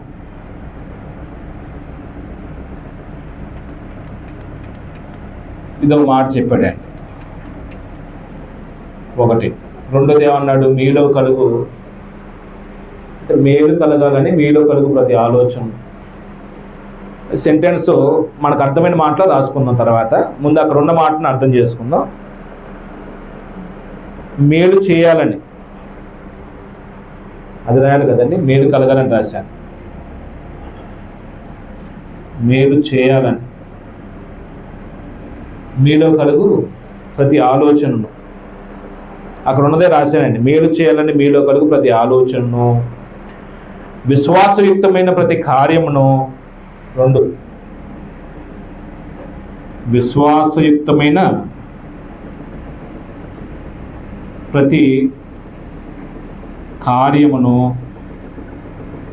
ఎలా చేయాలంటున్నాడండి? ఎలాగా చేయాలంటాడంటే, ప్రతి కార్యమును బలముతో సంపూర్ణం చేయొచ్చు. ఈ రెండింటిని బలముతో సంపూర్ణము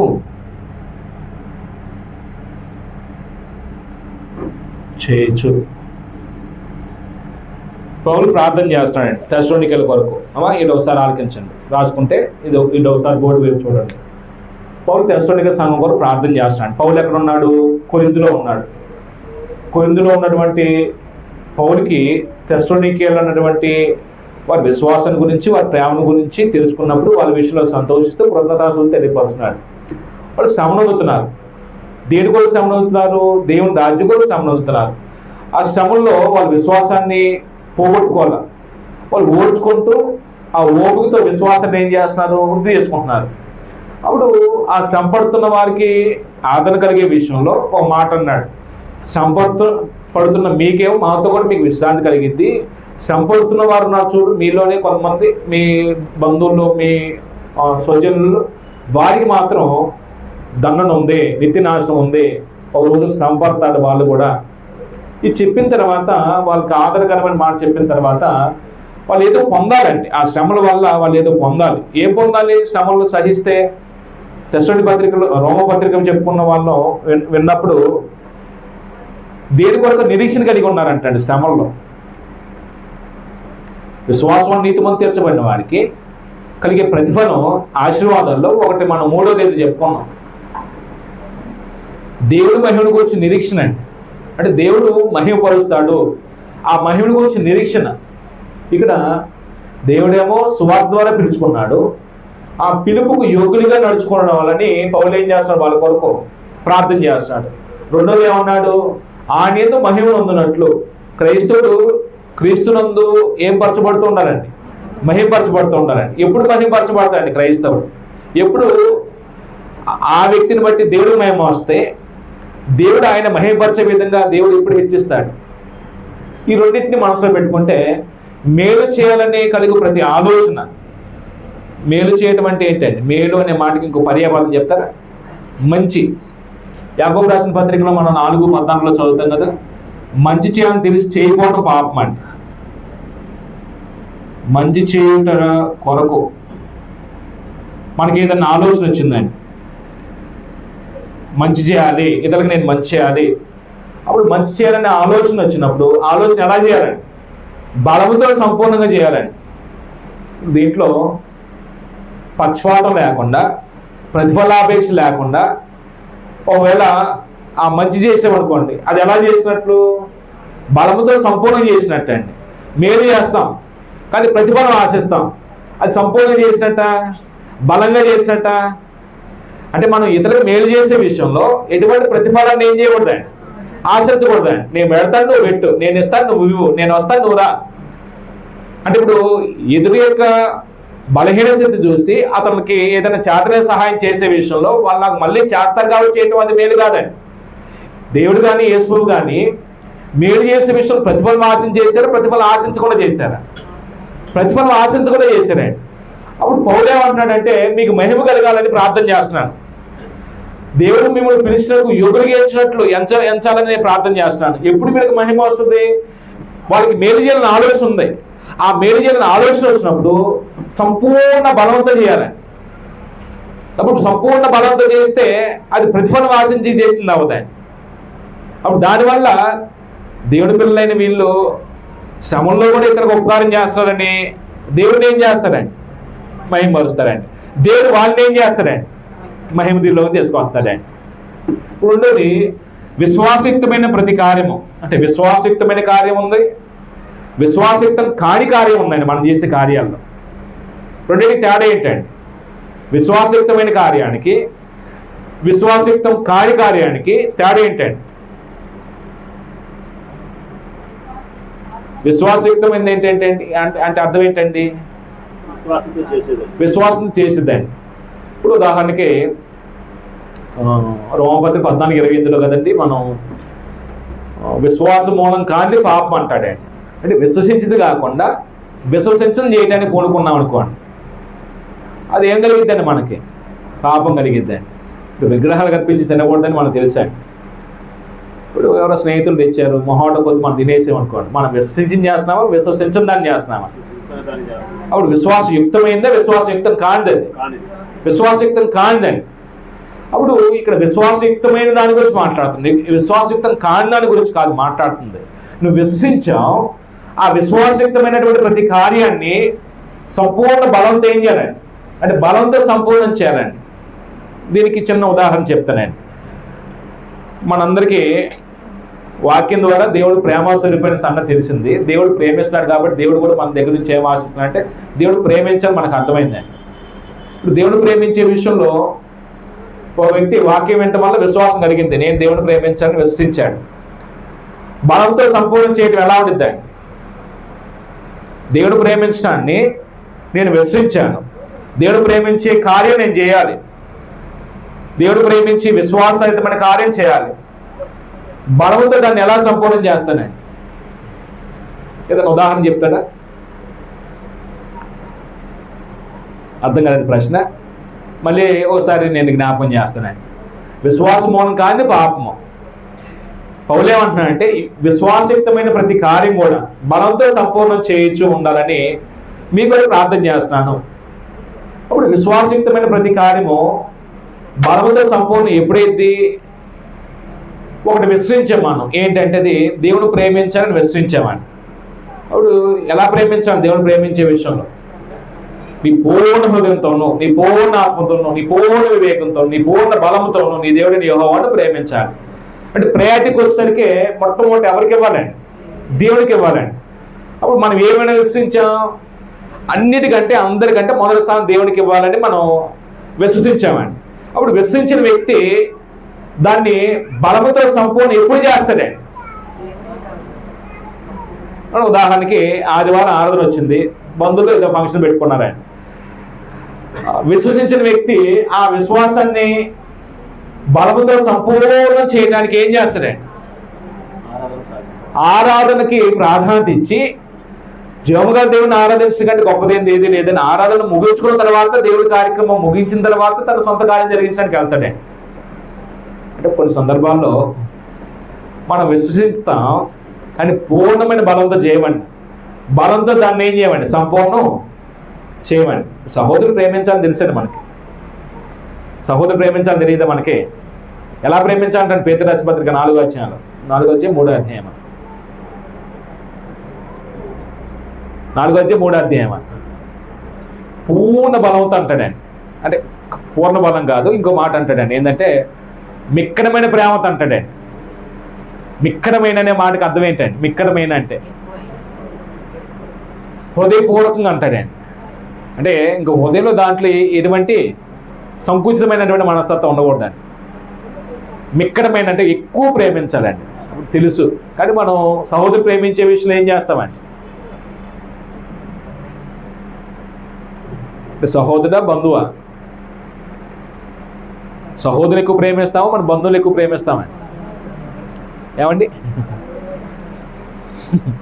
బంధువులు ప్రేమించినంతగా సహోదరులు ప్రేమిస్తాం. ప్రేమిస్తే రైట్ అండి, ప్రేమించలేకపోతే దాని విషయంలో మన బలంతో సంపూర్ణం చేయట్లేదండి. మనం విశ్వసిస్తాం సహోదరులు ప్రేమించాలి, మిక్కడమైన ప్రేమ కనబరచాలి సహోదరు పట్ల.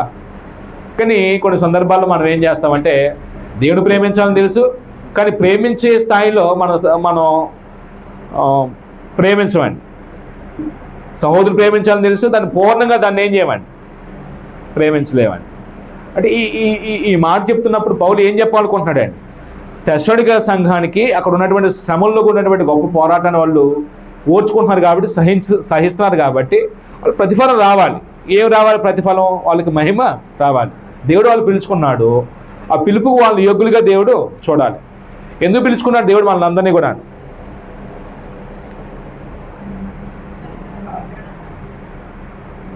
ఎక్కడో బైబిల్లో మాట ఉండిద్దండి, తన నిత్యమైన రాజ్యమునకు వారసులగుటకు మహిమను పొందుటకు అనే పదాలు ఉపయోగించాడండి పౌలు పత్రికలో అనుకుంటా.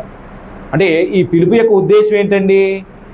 స్వార్థ ద్వారా పిలుబడి సంఘంలోకి వచ్చిన మనము పిలుపు తగినట్టుగా జీవిస్తే దేవుడు మనకి ఏమి ఇవ్వాలని మనల్ని ఆయన యొక్క పిలుపులో పాదమానం చేశాడండి. ఆ నిత్యరాజ్యం అండి. కాబట్టి దేవుడు ఆ పిలుపుకు యోగ్యులుగా ఎంచినట్లు ఆయన యందు వాళ్ళు మహిమ పొందినట్లు వీళ్ళకి కలుగుతున్నటువంటి ప్రతి ఆలోచన కానీ, యుక్తమైన ప్రతి కార్యం, విశ్వాసయుక్తమైన ప్రతి కార్యం కానీ ఎలా చేయాలని ప్రార్థన చేస్తున్నాడంటే బలంతో సంపూర్ణం చేయాలని ప్రార్థన చేస్తున్నాడు ఆయన. ఇది మొదటి అధ్యాయంలో ఉపోద్ఘాతం చెప్పాడు. శ్రమలు పడుతున్నటువంటి తెస్సలోనికీయులకు ఆదరకరమైన మాటలు చెప్పాడు. 3, ఆ శ్రమంలో వాళ్ళు తట్టుకున్నారు కాబట్టి, ఓర్చుకుంటున్నారు కాబట్టి వాళ్ళకి దేవుడు మహిమనిస్తారని చెప్పాడండి. ఇప్పుడు ఈ పేర చదువుతున్నప్పుడు, ఈ అధ్యాయం చదువుతున్నప్పుడు వాళ్ళకి ఏంటండి, అక్కడ ఉన్న సంఘానికి ఏంటండి ఉపయోగం ఈ అధ్యాయం చదవటం వల్ల? ఒకటి, వాళ్ళు శ్రమంలో ఉన్నారు, శ్రమంలో ఓర్చుకుంటూ విశ్వాసాన్ని కొనసాగిస్తూ ఉన్నారు. అప్పుడు వాళ్ళకి ఏంటండి ఆదరణ? శ్రమ పడుతున్న మాకు ప్రభు యొక్క ప్రత్యక్షతలో మాకు విశ్రాంతి కలుగు చేస్తాడు దేవుడు, విశ్రాంతి కలుగు చేస్తాడు. మరి శ్రమ పడుతున్న వాళ్ళ గతి, శ్రమపరిచే వాళ్ళ గతి ఏంటండి? వాళ్ళకి శ్రమ ఉంది, నిత్య దండన ఉంది, నిత్య నాశనం దండన ఉంది. కాబట్టి ఈ శ్రమంలో తట్టుకొని నిలబడగలగాలి అని వాళ్ళు ఆదరించబడి ఏం చేస్తారండి? విశ్వాసాన్ని కొనసాగిస్తారండి. ఇది మొదటి అధ్యాయం అండి. అంటే మొదటి అధ్యాయాన్ని మొత్తం కూడా మనం చదువుతున్నప్పుడు శ్రమపరచబడుతున్నటువంటి వారు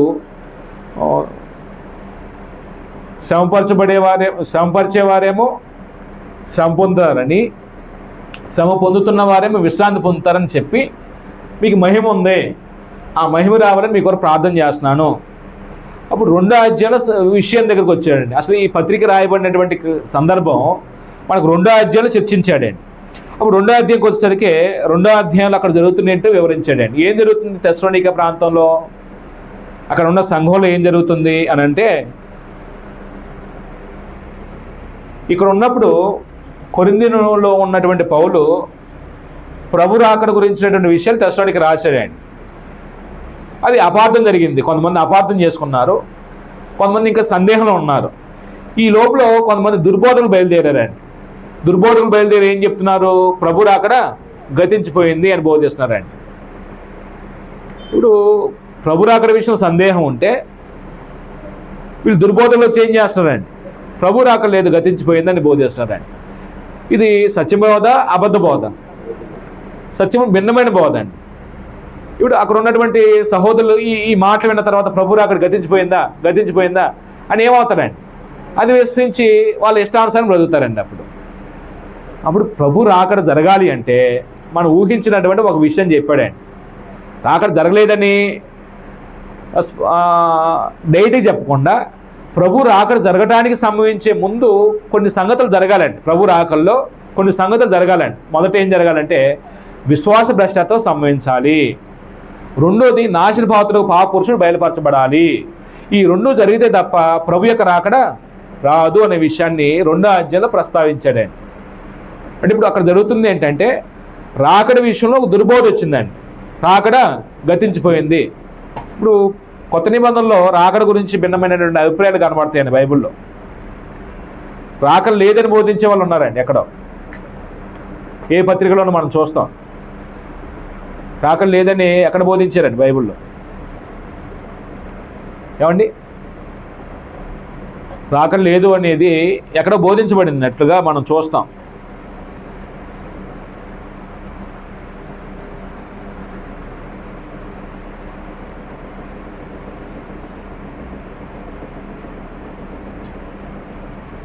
పేతురు రాసిన 2వ పత్రిక 3వ అధ్యాయంలో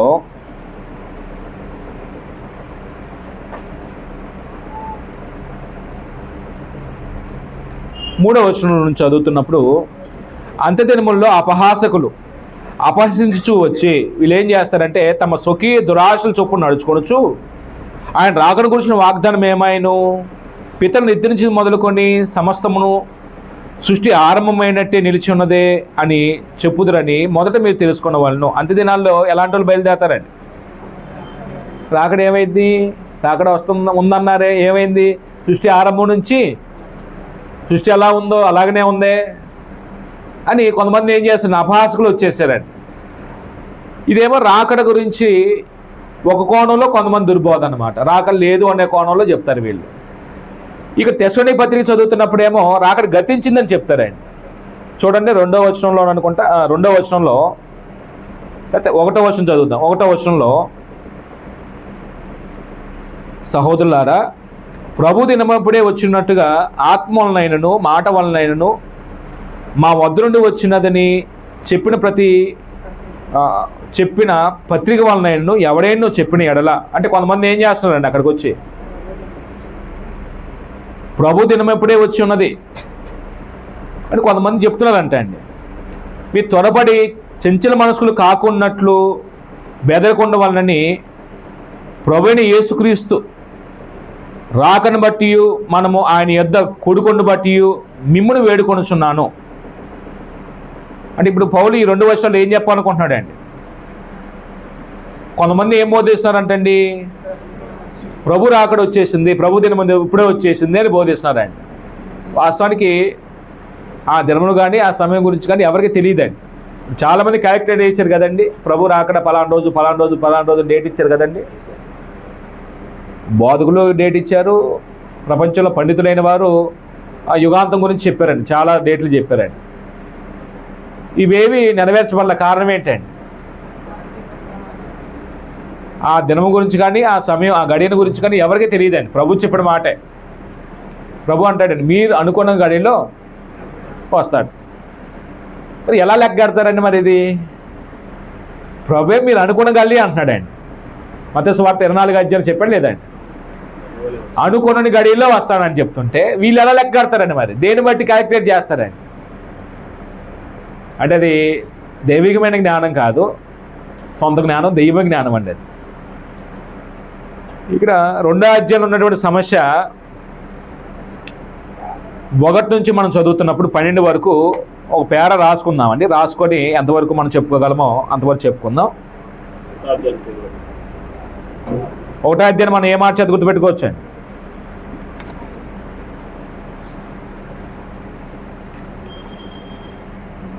ఒకటో అధ్యాయం మొత్తాన్ని ఏ మాట చేత గుర్తుపెట్టుకోవచ్చండి? అంటే నేనేం రాసుకున్నానంటే, శ్రమ పొందుతున్న వారికి శ్రమయు, శ్రమపరచు మీకు విశ్రాంతి కలుగును.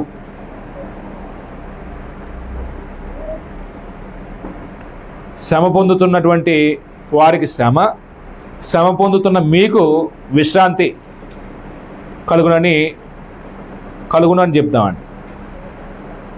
అధ్యాయంలో వాళ్ళని ఆదరించే మాట కాబట్టి ఆ మాట మనసులో పెట్టుకుందాం.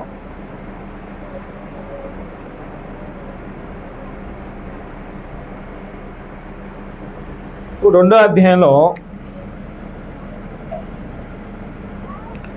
1-12 వచనాలు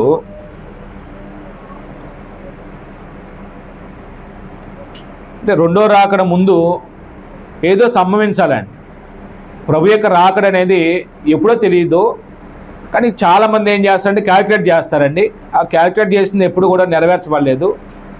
పోనీ ఈ పత్రిక చదువుతున్నప్పుడు కొంతమంది గతించింది, ప్రభు రాకడ గతించింది, ఈ దినమే ఆసనమైంది, ప్రభు దినం అయిపోయిందని చెప్పే వాళ్ళకి పౌలు ఇచ్చినటువంటి బోధ ఏంటంటే,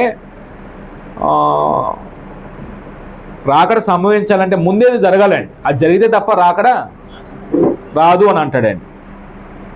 అంటే విశ్వాస భ్రష్టత్వం గురించి, నాశన పాత్రులకు పాపపురుషుల గురించి చెప్పాడు.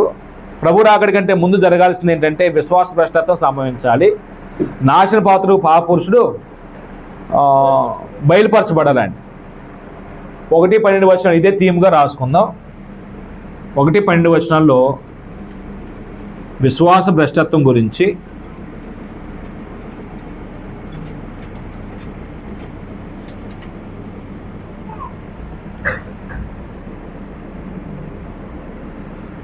అంటే విశ్వాస భ్రష్టత్వం ప్లస్ ఇంకోటి ఉందండి, నాశన పాత్రులకు 3వ వచనంలో విశ్వాస భ్రష్టత్వం సంభవించి నాశన పాత్రులకు పాపపురుషుడు బయలుపరచబడితే కానీ ఆ దినము రాదు అన్నాడండి. అంటే ప్రభు దినము విశ్వాస భ్రష్టత్వం గురించి, అలాగనే నాశన పాత్రులకు పాపపురుషుని గురించి, నాశన పాత్రుడగు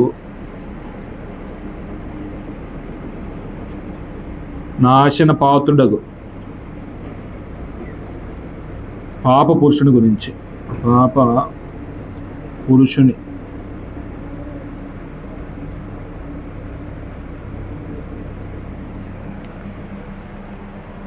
అంటే 1-12 వచనంలో ఉన్నటువంటి పేరలో మనం ముఖ్యమైనటువంటి సంగతి ఇదండి. విశ్వాస భ్రష్టత్వం గురించి, నాశన పాత్రుడు పాప పురుషుని గురించి చెప్తున్నాడు. 1-2 వచనాల్లో ఒకసారి చూస్తే ఇక్కడ ఏమంటాడంటే, సహోదరులారా, ప్రభు దినం ఎప్పుడే వచ్చి ఉన్నట్లుగా ఆత్మ వలనైనను మాట వలనైనను మా ఎదురు నుండి వచ్చిందని చెప్పిన పత్రిక వలనైనను ఎవడైనా చెప్పిన ఎడల. ప్రభు దినము వచ్చిందని కొంతమంది చెప్తారంటండి. ఏ విధంగా చెప్తారంటండి? 3 మాటలు చెప్పాడు ఇక్కడ. ఆత్మ వలనైనను మాట వలనైనను 3 మా వద్ద నుండి వచ్చిందని చెప్పిన పత్రిక వలనైనను. ప్రభువు దినమును గూర్చి, ఈ ప్రభు దినము గురించి అయితే ప్రభు దినము వచ్చినదని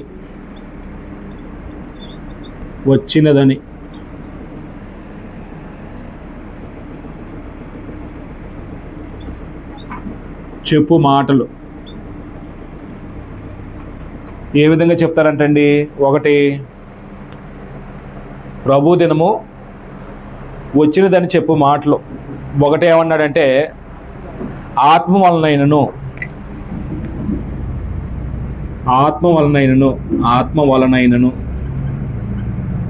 2 మాట వలనైనను 3 మా వద్ద నుండి వచ్చిందని పత్రిక వలనైనను. మా వద్ద నుండి వచ్చిందని చెప్పిన పత్రిక వలనైనను. మా వద్ద నుండి వచ్చినదని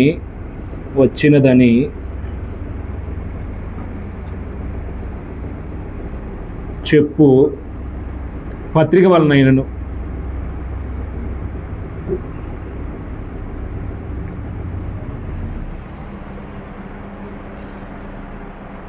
ప్రభు దినం ఎప్పుడే వచ్చినట్టుగా ఆత్మ వలన కానీ మాట వలన కానీ మా వద్ద నుండి వచ్చిన పత్రిక వలన కానీ ఎవడైనా చెప్పిన ఎడల, ఇలాగా ఎవడైనాను చెప్పిన ఎడల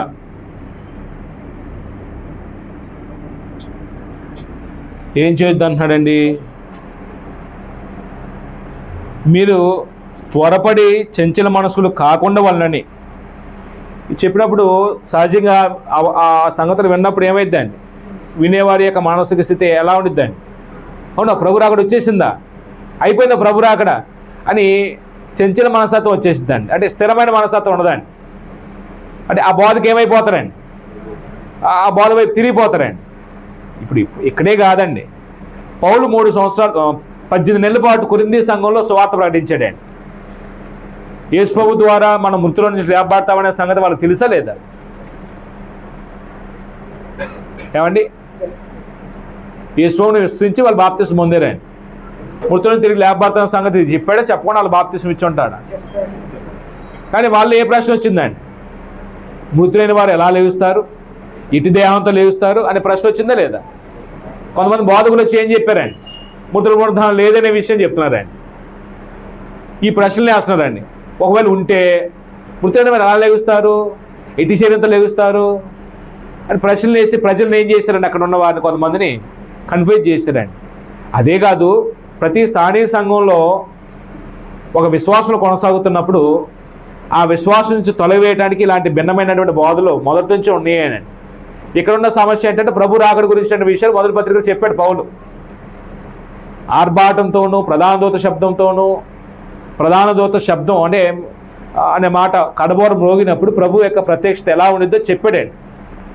5వ అధ్యాయంకి వచ్చిన తర్వాత ఆయన దినం దొంగ వల్లే వస్తాడు, అది ఎవరికి తెలియదు స్పష్టంగా చెప్పేశాడండి. అయితే కొంతమంది ఏమంటున్నారు, ఈ పత్రిక రాసే సమయానికి రాకడ దినం వచ్చేసింది, ఆయన రాకడ అయిపోయిందనే విషయం చెప్తున్నదండి. ఎప్పుడంటే మీరు ఉన్నారు, ఇప్పుడు కూడా బోధ ఉంది, ఇది ప్రభు రాక లేదు అయిపోయిందని బోధించే వాళ్ళు ఉన్నారు తెలుసా? ఇప్పుడు వినలేదా? మంచిదండి, వినగాకండి. అయితే అంటే ఇప్పుడు కూడా క్రీస్తు సంఘంలో బోధించే వాళ్ళు ఉన్నారండి. ప్రభు రాకడ లేదు, గతించిపోయింది అని బోధించే వాళ్ళు ఉన్నారండి. అంటే వాళ్ళు బైబిల్లో విషయాలే లాజిక్గా చెప్తుంటారండి. ఎప్పుడు జ్ఞానం పెరిగితే ఈ లాజిక్లు వస్తాయండి, ఆత్మీయత ఉండదండి. ప్రభు రాకడ లేనప్పుడు మనం దేని కొరకు నిరీక్షించాలి? ప్రభు రాకడే లేదు, గతించిపోయింది, మనం దేని కొరకు నిరీక్షించాలండి? ఏమో నాకైతే ప్రభు రాకడ ఉందంటే అది భయం ఉండిద్దండి. ప్రభు రాకడ ఉందంటే బ్రతుకు మార్చుకుంటానండి. ప్రభు రాకడ ఉంది, అది దినం ఎప్పుడు సంభవించింది ఎవరికి తెలియదు అనుకున్నప్పుడు ఈ క్షణంలో ప్రభు వస్తే నా పరిస్థితి ఏమైంది అని కొంచెం హెచ్చరిక పొందుతానండి. లేకపోతే విచ్చలవిడితనం వచ్చేసిద్దండి. నీతితో, పరిశుద్ధతతో, యథార్థతతో విచ్చలవిడితనం వచ్చేసిద్దండి. ఎలా పడితే అలా బ్రతుకుతారండి. కానీ ఇప్పుడు కొంతమంది ఉన్నారు బోధించేవాళ్ళు ప్రభు రాకడ గతించిపోయిందని చెప్పేవాళ్ళు, మరి మహనీయులు వాళ్ళు.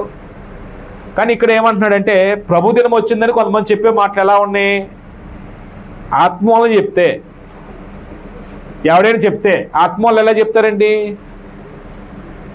ఆత్మూల ప్రభు రాకడ వచ్చిందని ఎలా చెప్తారండి? ఆత్మూలం ఎలా చెప్తారు? అది నా ప్రశ్న. ఆత్మూలం అంటే ఏంటండి? అసలు అర్థం ఏంటండి? ఆత్మూలం ఎవడైనా చెప్పినట్లయితే అంటున్నాడు. ఏమండి, అంటే మనమైన ప్రశ్న వేసానా? మీకు వినపడుతుంది అనగూర్చున్న వాళ్ళకి? పొద్దు నుంచి కూర్చోబెట్టారు, మమ్మల్ని ప్రాణం చేస్తున్నా అనుకుంటున్నారు. విసుకొచ్చేస్తుందా? ఆత్మూలను చెప్పినట్లయితే అంటే అర్థం ఏంటండి? ఆత్మూలు ఎలా చెప్తారండి? అపోస్తలులు వినేవాళ్ళు చెప్పండి. ఎవరో సహోదరులు పౌలుకి బంధకాలు ఉన్నాయి ఆత్మ వలన చెప్పారంటండి. అంటే దాని అర్థం ఏంటండి? పరిశుద్ధాత్మ కొంతమంది ప్రేరేపిస్తాడండి. పరిశుద్ధాత్మ ప్రేరేపించి సంభవించబోయే సంగతులు చెప్తాడండి. ఇప్పుడు ప్రభు రాకడ ఉందని చెప్పింది ఎవరు? పరిశుద్ధాత్ముడే. ఇప్పుడు కొంతమంది ఏం చేస్తారు? పరిశుద్ధాత్మ వల్ల మేము చెప్తున్నామనే విషయం చెప్తున్నారండి. అది 2-4 ఉంటాయి పరిశుద్ధాత్ముడికి. తనకు క్షమించాలి పరిశుద్ధాత్ముడు అలా చెప్పడండి.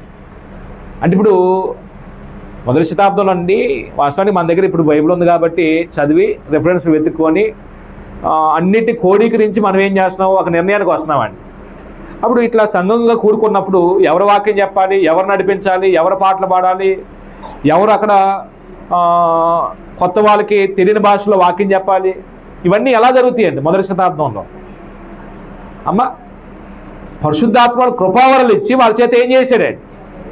ఇప్పుడు సంఘంగా అందరూ కూడుకుంటారండి. ఇలా మళ్ళాగా బైబిల్లో నోట్బుక్ పెన్నులు తీసుకుని రారండి. వాళ్ళు చేతులు ఒప్పుకుంటూ వచ్చేస్తారండి. బైబిల్ లేదు కదా అప్పుడు. మరి ఆ కార్యక్రమం ఎవరు నడిపించాలి? ఎవరు ఆ రోజు వాక్యం చెప్పాలి? ఇతర ప్రాంతం నుంచి ఒకవేళ ఇతర భాష మాట్లాడే వాళ్ళు అక్కడ ఉంటే వారి భాషలోకి వీళ్ళు ఎలా వాక్యం చెప్పగలగాలి అంటే పరిశుద్ధాత్మ ఏం చేస్తాడంటే ఒక వ్యక్తిని ప్రేరేపిస్తాడండి. అతను ప్రవచిస్తాడండి, వాక్యం ప్రకటించబడుతాడు. ఒక వ్యక్తి భాషను మాట్లాడతాడండి. ఇప్పుడు భాషను మాట్లాడుతున్నప్పుడు ఆ భాషలో అర్థం చెప్పేవాడు ఉన్నాడు కదండి, ఇంకొక ఆయన లేవుస్తాడండి. ఇదంతా ఎలా జరిగిద్దండి? కృపావరం జరిగిద్ది. అంటే ఎలా జరిగిద్ది? ఇప్పుడు మనలాగా నేను చెప్తాను వస్తారా? ఇప్పుడు మన పద్ధతి ఎలా ఉండిద్దండి? ఏదన్నా పని చేయమంటే ఏం చేస్తారండి? నేను వస్తాను అంటారు, అందరూ వచ్చేస్తారండి ఒకసారిగా. అలా ఉండదండి. మీరు మొదటి కొరింథీ పత్రిక 14వ అధ్యాయం చదవండి, 26వ వచనం నుంచి వంతులు చొప్పున జరిగిద్దండి. పరిశుద్ధాత్మ ఒక ఆయన ప్రేరేపించినప్పుడు అతను లేచి నిలబడతాడండి. అప్పుడు మిగిలిన అందరూ ఎలా ఉంటారండి? సైలెంట్గా ఉంటారండి. ఆయన ప్రవచిస్తాడండి. పరిశుద్ధాత్మ ఇంకో వ్యక్తిని ప్రవచిస్తాడండి, అంటే ఇంకో వ్యక్తిని ప్రేరేపిస్తాడండి. ఆయన ఇలా చేయి చూపించినప్పుడు ఈయన ఏం చేయాలండి? ప్రవచించాయన కూర్చుంటాడండి. ఈయన భాషలు మాట్లాడటానికి లేస్తాడండి. ఆ భాషలు మాట్లాడటం వల్ల ఇతనికి ఏమైందండి? సువార్త ప్రచురపరచబడిద్దండి. అప్పుడు భాష మాట్లాడుతున్నప్పుడు భాషకు అర్థం తెలియదు కదా కొంతమంది. అప్పుడు ఇంకొక ఆయన పరిశుద్ధాత్మ ప్రేరేపించినప్పుడు ఆయన లేచి ఏం చేస్తాడండి? ఈ భాషలకు అర్థం చెప్తాడండి. ఇవన్నీ ఎలా జరుగుతాయండి? వంతుల చొప్పున జరుగుతాయండి, క్రమం చొప్పున జరిగిద్దండి, అల్లరి చిల్లరగా జరగదండి. మొదటి కొరింథీ పత్రిక 14వ అధ్యాయం చెప్తాడు ఆ మాటలో. ఒకసారి ఆ వచనం చూసి నేను ముగిస్తాను. మొదటి కొరింథీ పత్రిక పరిశుద్ధాత్మ చెప్పాడని చెప్తాడండి. ప్రభు రాకడ గతించిందని, ప్రభుదినం వచ్చినట్లుగా 14వ అధ్యాయము 26 నుంచి మరి 35 వరకు రాసుకోండి. సహోదరులారా, ఇప్పుడు మీలో ఏమి జరుగుతున్నది? మీరు కూడి వచ్చినప్పుడు ఒకడు ఒక కీర్తన పాడవాలని ఉన్నాడు, మరి ఒకడు బోధింపవాలని ఉన్నాడు, మరి ఒకడు తనకు బయలుపరచబడింది ప్రకటించవాలని ఉన్నాడు, మరి ఒకడు భాషతో మాట్లాడవాలని ఉన్నాడు, మరి ఒకడు అర్థం చెప్పవాలని ఉన్నాడు. సరే, సమస్తం ఎలా చేయాలంటండి? అమ్మ ఎలా చేయాలంటండి? తీసారా? సమస్తము క్షేమాభివృద్ధి కలిగినట్లు జరుగును ఈడు అంటాడండి. ఏ చేసినా ఏం జరగాలండి? సంఘానికి క్షేమాభివృద్ధిని దృష్టిలో పెట్టుకొని చేయాలండి. అప్పుడు 27వ వచనం అంటున్నాడు, భాషతో మాట్లాడేవాడు లేకపోతే భాషతో ఎవరైనా మాట్లాడితే ఇద్దరు అవసరమైన ఎడల ముగ్గురు మించకుండా వంతుల చొప్పున మాట్లాడవలను, ఒకడు అర్థం చెప్పేవాళ్ళను. అంటే వంతుల చొప్పున అనే పదం కనపడిద్దండి. అంటే ఇప్పుడు వంతుల చొప్పున అంటే ఆర్డర్ బై ఆర్డర్ అండి. అందరు గుంపుగుడిగా మొత్తం ఒకేసారి కాదండి. ఇదంతా ఎలా జరిగించాలంటే పరిశుద్ధాత్మ ఒక వ్యక్తిని ప్రేరేపిస్తే ఆ వ్యక్తి ఏం చేస్తాడని ప్రవచిస్తాడండి, భాషలో మాట్లాడతాడు, అర్థం చెప్తాడండి. ఇప్పుడు వీళ్ళు చెప్పే మాటలు ఏంటివంటే రాకడ గతించిపోయిందని చెప్తున్నారండి, ప్రభుదినం వచ్చే ఉందని చెప్తున్నారండి, వచ్చింది అయిపోయింది ప్రభుదినం అని చెప్తున్నారండి. ఎవరైనా ఆత్మ వల్లనే చెప్తున్నామని చెప్తున్నారండి. ఇప్పుడు ఏం చేయొద్దంటాడు పౌలు? అదేంటి ఆత్మ వల్లనే చెప్తున్నారు కదా వాళ్ళు. అప్పుడు ఆత్మను వివేచన కలిగి కృపావరం కలిగినటువంటి వారు సంఘంలో ఉంటే వాళ్ళు ఏం చేస్తారండి? సహోదరుడా, నిన్ను ప్రేరేపించి దేవుని ఆత్మ కాదు, దేవుని ఆత్మ చేత ప్రేరేపించబడి కాదు నువ్వు చెప్తుంది, వేరే ఆత్మ చేత నువ్వు ప్రేరేపించబడి చెప్తున్నావు. మీరు మౌనంగా ఉండండి అని ఏం చేస్తారండి? అతన్ని మందలేస్తారండి, గద్దిస్తారండి. అంటే పరిశుద్ధాత్మ చెప్పినా ఏం చేయకూడదండి? చెప్తారండి, పరిశుద్ధాత్మ చెప్పాడండి. ఇప్పుడు లేరండి, దేవుడు నాకు బయలుపరిచాడని చెప్పేవాళ్ళు ఎంతమంది లేరండి? దేవుడు మీ దగ్గర రమ్మని చెప్పేవాళ్ళు ఎంతమంది లేరండి? దేవుడు నాకు మిమ్మల్ని చూపించాడు ఎంతమంది చెప్తున్నారండి? నమ్ముదరాలు లేదండి ప్రజలు. పేరు పెట్టి పిలవగానే అమ్మా దేవుడు మమ్మల్ని పిలిచాడని ఏం చేస్తానండి? మరిమ్మా అనగానే ఎంతమంది ఉంటారు నా మీటింగ్లో? మరిమ్మలో ఎర్రచీర కట్టుకున్న ఆవిడ బాధల్లో ఉన్నా అనగానే ఎంతమంది లేరు ఎర్రచీర కట్టుకున్న వాళ్ళు? ఇక్కడ ముగ్గురు డ్రెస్సులు కలుతాయండి ఎర్రగొన్న వాళ్ళు. అంటే ఈ కోడ్ని ఉపయోగిస్తారండి ప్రజలు. ఆ భ్రమలో ఏం చేస్తారంటే ఆ కొట్టుకొని పోతారండి. ప్రజలకు అర్థం కావట్లేదండి, మేము మోసపోతున్నాం, పరిశుద్ధాత్మ అలాంటి బయలుపరచడం. బట్టలు బయలుపరచడం ఏంటండి దరిద్రం కాకపోతే? అవి పరిశుద్ధాత్మ కార్యాలు కాదండి, అవి పరిశుద్ధాత్మ కార్యాలు అవమానపరచడం అండి. ఇవి మాట వలనైనను అంటే ఒకవేళ మాట వలన అంటే ఇప్పుడు వాళ్ళు చెప్పారు వీళ్ళు చెప్పారని ఏం చేస్తాను కొంతమంది, నిజమే ఉండొచ్చేమని ఏం చేస్తామంటే మోసపోతామని. మాట వల్ల కూడా నమ్మకూడదండి. 3 మా వద్ద నుండి వచ్చిందని చెప్పు పత్రిక వలనైనను అంటే పౌలే పత్రిక రాసి పంపించాడని అప్పట్లో కొంతమంది ఏం చేస్తారంటే పౌలు రాసినట్టుగానే పౌలని నేను శుభవచనాలు పత్రిక సారాంశం ఇది అని తీసుకొస్తారండి. అలా పత్రిక వచ్చినా మీరేం చేయొద్దు, నమ్మొద్దు. ఎందుకు నమ్మొద్దు? ప్రభు దినం రావాలి అంటే ఏవో జరగాలి, ప్రధానమైన విషయాలు 2 జరగాలి. అది చెప్పి ఆ భ్రష్టత్వం ఎలా సంభవించిందో, నాశన పాత్ర ఆ పాపురుషుడు ఎవరో ఈ మిగిలిన భాగంలో చెప్పాడండి. అదొక్కటి రాసుకొని ముగించుకుందాం మనం. ఇప్పుడు 3-5 వచనాల్లో 3-5 వచనాలు సబ్ పాయింట్లు అండి ఇవి.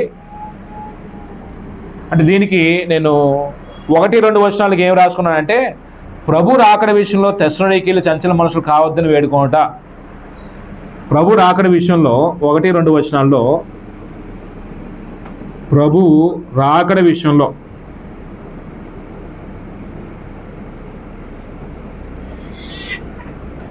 తెస్సలోనికీయులు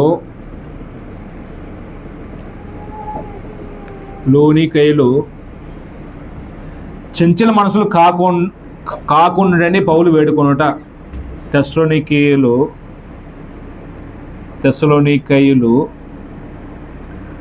చంచల మనస్కులు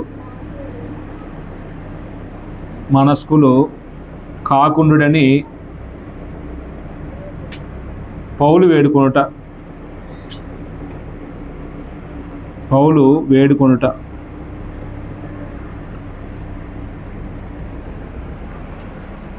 అంటే ఆ పేరకు ఆ మాట సెట్ అయ్యిద్దండి, సూట్ అయిద్దా? అక్కడ జరుగుతుంది ఏంటండి? ప్రభుదినం వచ్చిందని చెప్తున్నారండి. అంటే ఏ మాటలు బట్టి పౌలు అంటున్నాడు అంటే ఎవరైనా ఆత్మ వలన కానీ మాట వలన కానీ మా వద్ద నుంచి పత్రిక వలన కానీ ఎవరైనా చెప్పిన ఎడలా మీరేం చేయొద్దు. ఆ పదాన్ని నేను రాయలేదండి కింద. చంచల మనసులు కావద్దు, చెదిరిపోవద్దు. చంచల మనస్కులు, ఈ మాటల వలన చంచల మనస్కులు కావద్దు. చంచల మనస్తత్వం అంటే అస్థిరత్వం అండి. ప్రతిదానికి ఊగిపోతుంటారండి. ఎఫెసీ 4:4 చెప్తాడు, గాలికి రేపడ్డ పొట్టులాగా అస్థిరమైనటువంటి మనస్తత్వంతో ఉండకూడదండి విశ్వాసులు ఎప్పుడు కూడా. ప్రతిదానికి అటు ఇటు ఏం చేయబడకూడదండి, కొట్టుకొని పోకూడదండి. ఆ బోధకి ఈ బోధకి, ఆ మాటకి ఈ మాటకి ఊగిపోకూడదండి. అటు ఇటు స్థిరంగా ఉండాలండి. మన దగ్గరికి కొంతమంది సహోదరులు వచ్చారండి, వాక్యం విని బాప్తిసం పొందారండి. నేనే బాప్తిసం ఇచ్చానండి. వాళ్ళకి ఫోన్లో యూట్యూబ్లో అలాంటి వాటిలో చూడటం పిచ్చండి పాపం. ఇప్పుడు యూట్యూబ్లో చెప్పేది అన్నీ సత్యం చెబుతారా, అబద్ధం కూడా ఉండిద్దా? ఇప్పుడు సత్యాన్ని అసత్యాన్ని పరిశీలించే జ్ఞానం లేకపోతే మనం ఏం చేస్తామంటే మనకి ఆకర్షణీయమైనటువంటి బోధ వైపు వెళ్ళిపోతామండి. అసలు దేవుడి సంకల్పంలో సంఘానికే స్థానం లేదని పరిశుద్ధాత్మ పిచ్చి బట్టి ఒక ఆయన వెళ్ళిపోయాడండి. ఒక ఆయన ఏదైనా ఒకటే అంటున్నాడండి. అది పరిస్థితి అండి. బ్రదర్, మనుషులు అధ్యక్షుడిగా ఉండొచ్చా, మనుషులు పేర్లతో పిలవబడవచ్చు అంటే తప్పు అంటాడండి. కానీ ఏదైనా ఒకటే అంటారండి. అంటే రెండు మనస్తత్వాలు మంది మనుషుల్లో ఉంటున్నాయండి. మరి ఎలాగది అగ్రి అవ్వాలి నాకు అర్థం కావట్లేదండి. క్రీస్తులో బాప్తిసం పొందిన వాళ్ళే, కానీ బోధ విషయంలో స్థిరత్వం లేదండి. చంచల మనస్తత్వాలు కావద్దు. ఇంకో మాట ఏమన్నాడండి, చెదిరిపోవద్దు. చెదిరిపోవద్దు, చెదిరిపోవద్దు.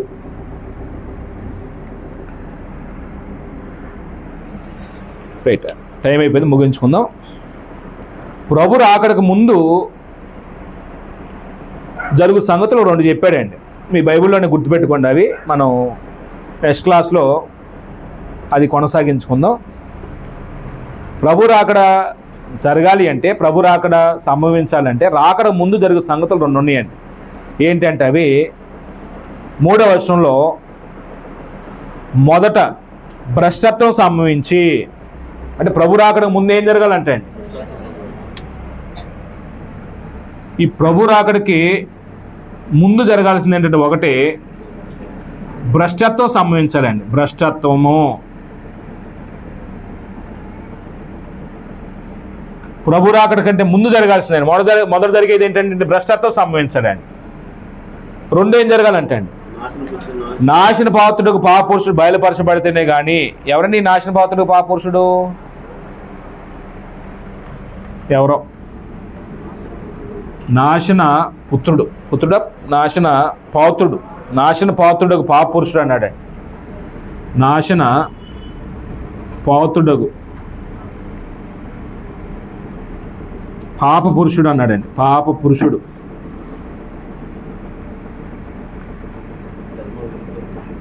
బయలుపరచబడాలి, బయలుపరచబడాలి. భ్రష్టత్వము అనే మాటకు అర్థం ఏంటండి, మంచి చెడులు వివేచన కోల్పోవటం, లేకపోవటం.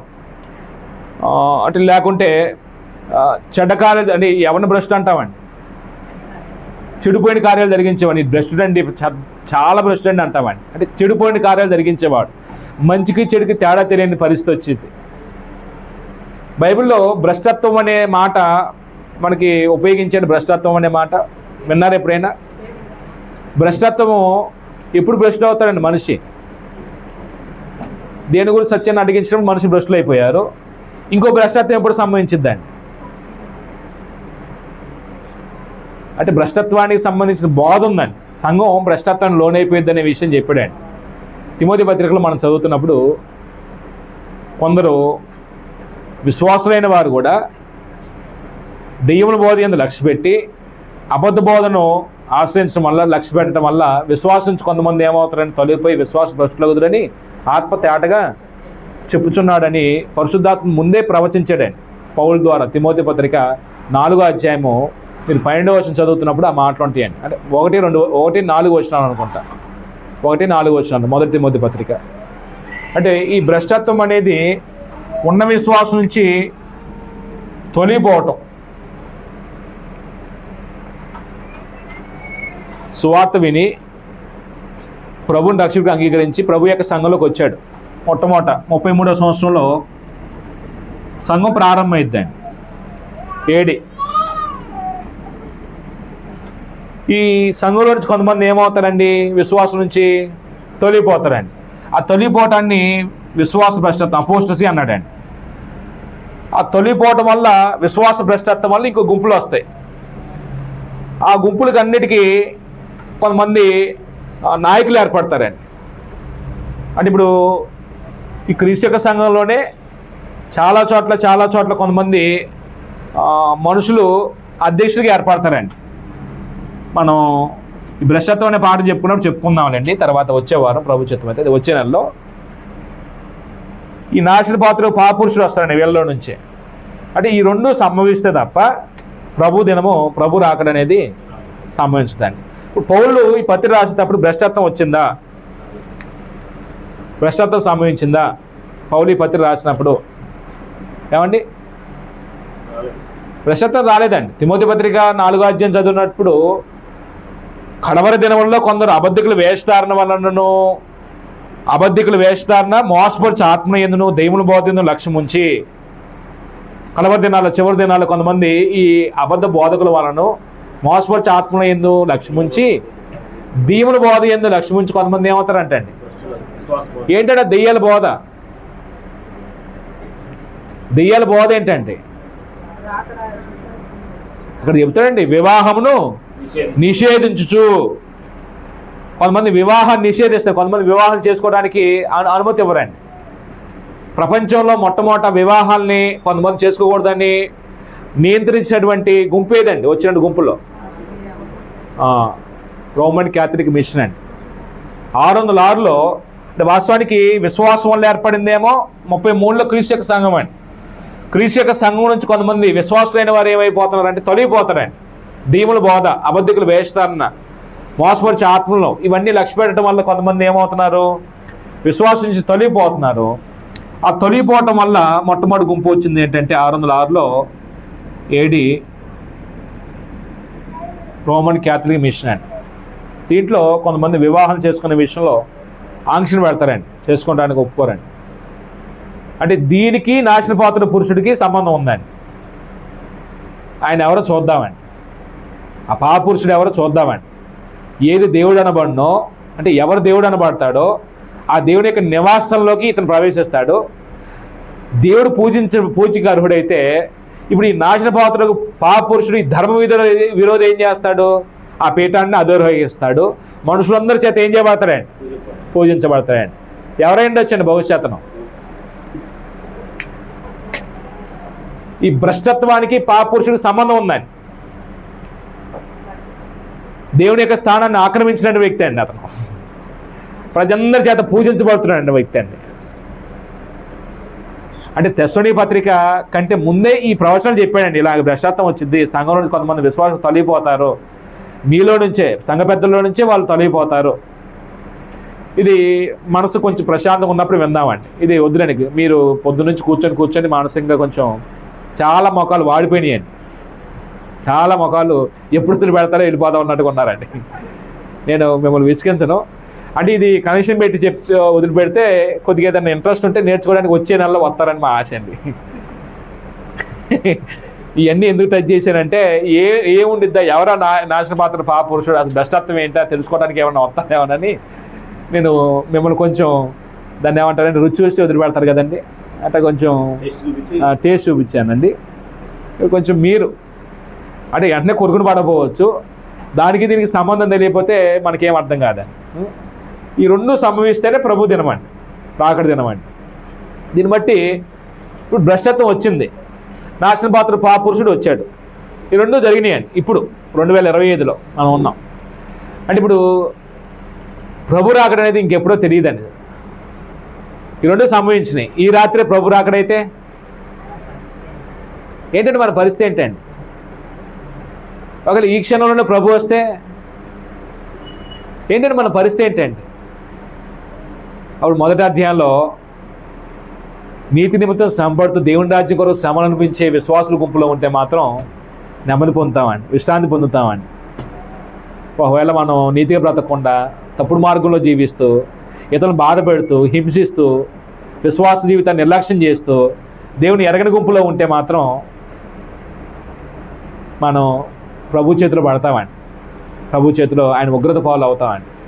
కాబట్టి దేవుని ఎరిగిన వారుగా బ్రతుకుతూ శ్రమలు వచ్చినప్పుడు ఓర్పుతో సహిస్తూ మన విశ్వాస స్థాయిని ఏం చేయాలండి? పెంచుకుందామండి.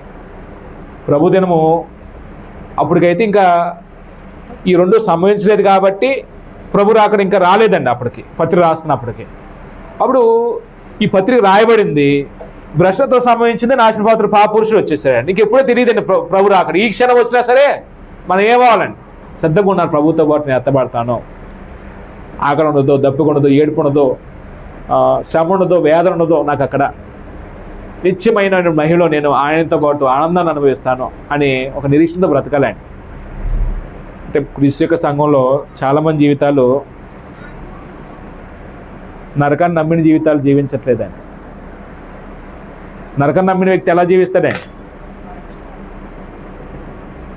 పాపంలో పడిపోతాడండి, అపవిత్రమైనటువంటి జీవితం జీవిస్తాడండి.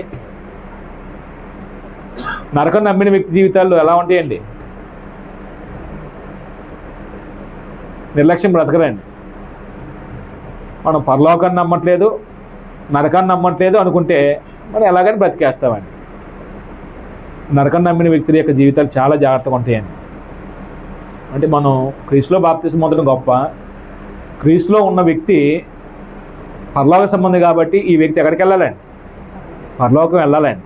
ఆ పరలోకం వెళ్ళటానికి ప్రయాసం అంతా అండి. మనం క్రీస్తుని నమ్మాం, రాకను కూడా ఏం చేయాలండి? నమ్మాలండి. క్రీస్తు యొక్క సంఘంలో బాప్తిసం ద్వారా ప్రవేశించాం. ఈ బాప్తిసం మనల్ని ఎక్కడ చేర్చాలండి? పరలోకం చేర్చాలండి. పరలోకం చేర్చాలంటే ఎంతవరకు నమ్మకంగా బ్రతకాలండి? మరణం వరకు నమ్మకంగా బ్రతకాలండి. కొంతకాలం బాగుంటాం, కొంతకాలం మళ్ళీ ఊగిసలాడుతూ ఉంటాం, కొంతకాలం బాగుంటాం, కొంతకాలం ఊగిసలాడుతూ ఉంటాం. ఎంతకాలం అని ఊగిసలాడే జీవితాలు? చచ్చిపోయేంత వరకు ఊగిసలాడటమేనా? స్థిరంగా ఉండేది ఎప్పుడండి? మరి మనం అస్థిరత్వాన్ని ఎప్పుడు పోగొట్టుకుంటామండి మరి మనం? అందుకేనండి వాక్యం మనం నేర్చుకునేది. వాక్యం మనకి అందే కొద్దంటే మన విశ్వాసం ఏమవ్వాలండి? స్థిరపడుతూ బలపడుతూ ఉండాలండి. వాక్యం అందనంత వరకు మనం ఊగిసలాడుతూ ఉంటామండి. ఎలా బ్రతకాలో తెలియదు, ఎలా ఉండాలో తెలియదు, ఎలా వ్యవహరించాలో తెలియదు. వాక్యం అందే కొద్దీ మన విశ్వాసం ఏమవ్వాలంటే స్థిరుగా ఉండాలండి. అస్థిరుగా ఉండకూడదండి, ఊగిపోకూడదండి. ఇంకా ప్రతి పాపం, ప్రతి తప్పులు జరిగించడానికి మనం ఏం చేయకూడదండి? జారిపోకూడదండి. అంటే ఇది మనం కొంచెం వివరంగా నేర్చుకుందామండి. కంగారు ఏం అవసరం లేదు. ప్రతి క్రీస్తు యొక్క సంఘ సభ్యుడికి తెలియవలసినటువంటి అధ్యాయం అండి అది. రాకడకు ముందు బలమైనటువంటి కార్యాలు రెండు జరగాలండి. డైరెక్ట్గా రాకడ గురించి చెప్పలేదండి అక్కడ పౌలు. రాకడ కంటే ముందు సంభవించవలసింది ఏందో చెప్పాడండి. భ్రష్టత్వం సంభవించాలి. ఏంట భ్రష్టత్వమో? నాశన పాత్రులకు పాపురుషుడు బయలుపరచబడాలి. ఈ రెండు జరిగితే తప్ప ఆయన రాకడ రాదు అన్నాడండి. ఈ రెండు జరిగినాయా? పత్రిక రాసినప్పుడు ఇంకా జరగలేదండి. ఇప్పుడు మనకేంటంటే జరిగినాయి కాబట్టి మనం కొంచెం జాగ్రత్తగా ఉండాలండి. అందరికీ వందనాలు.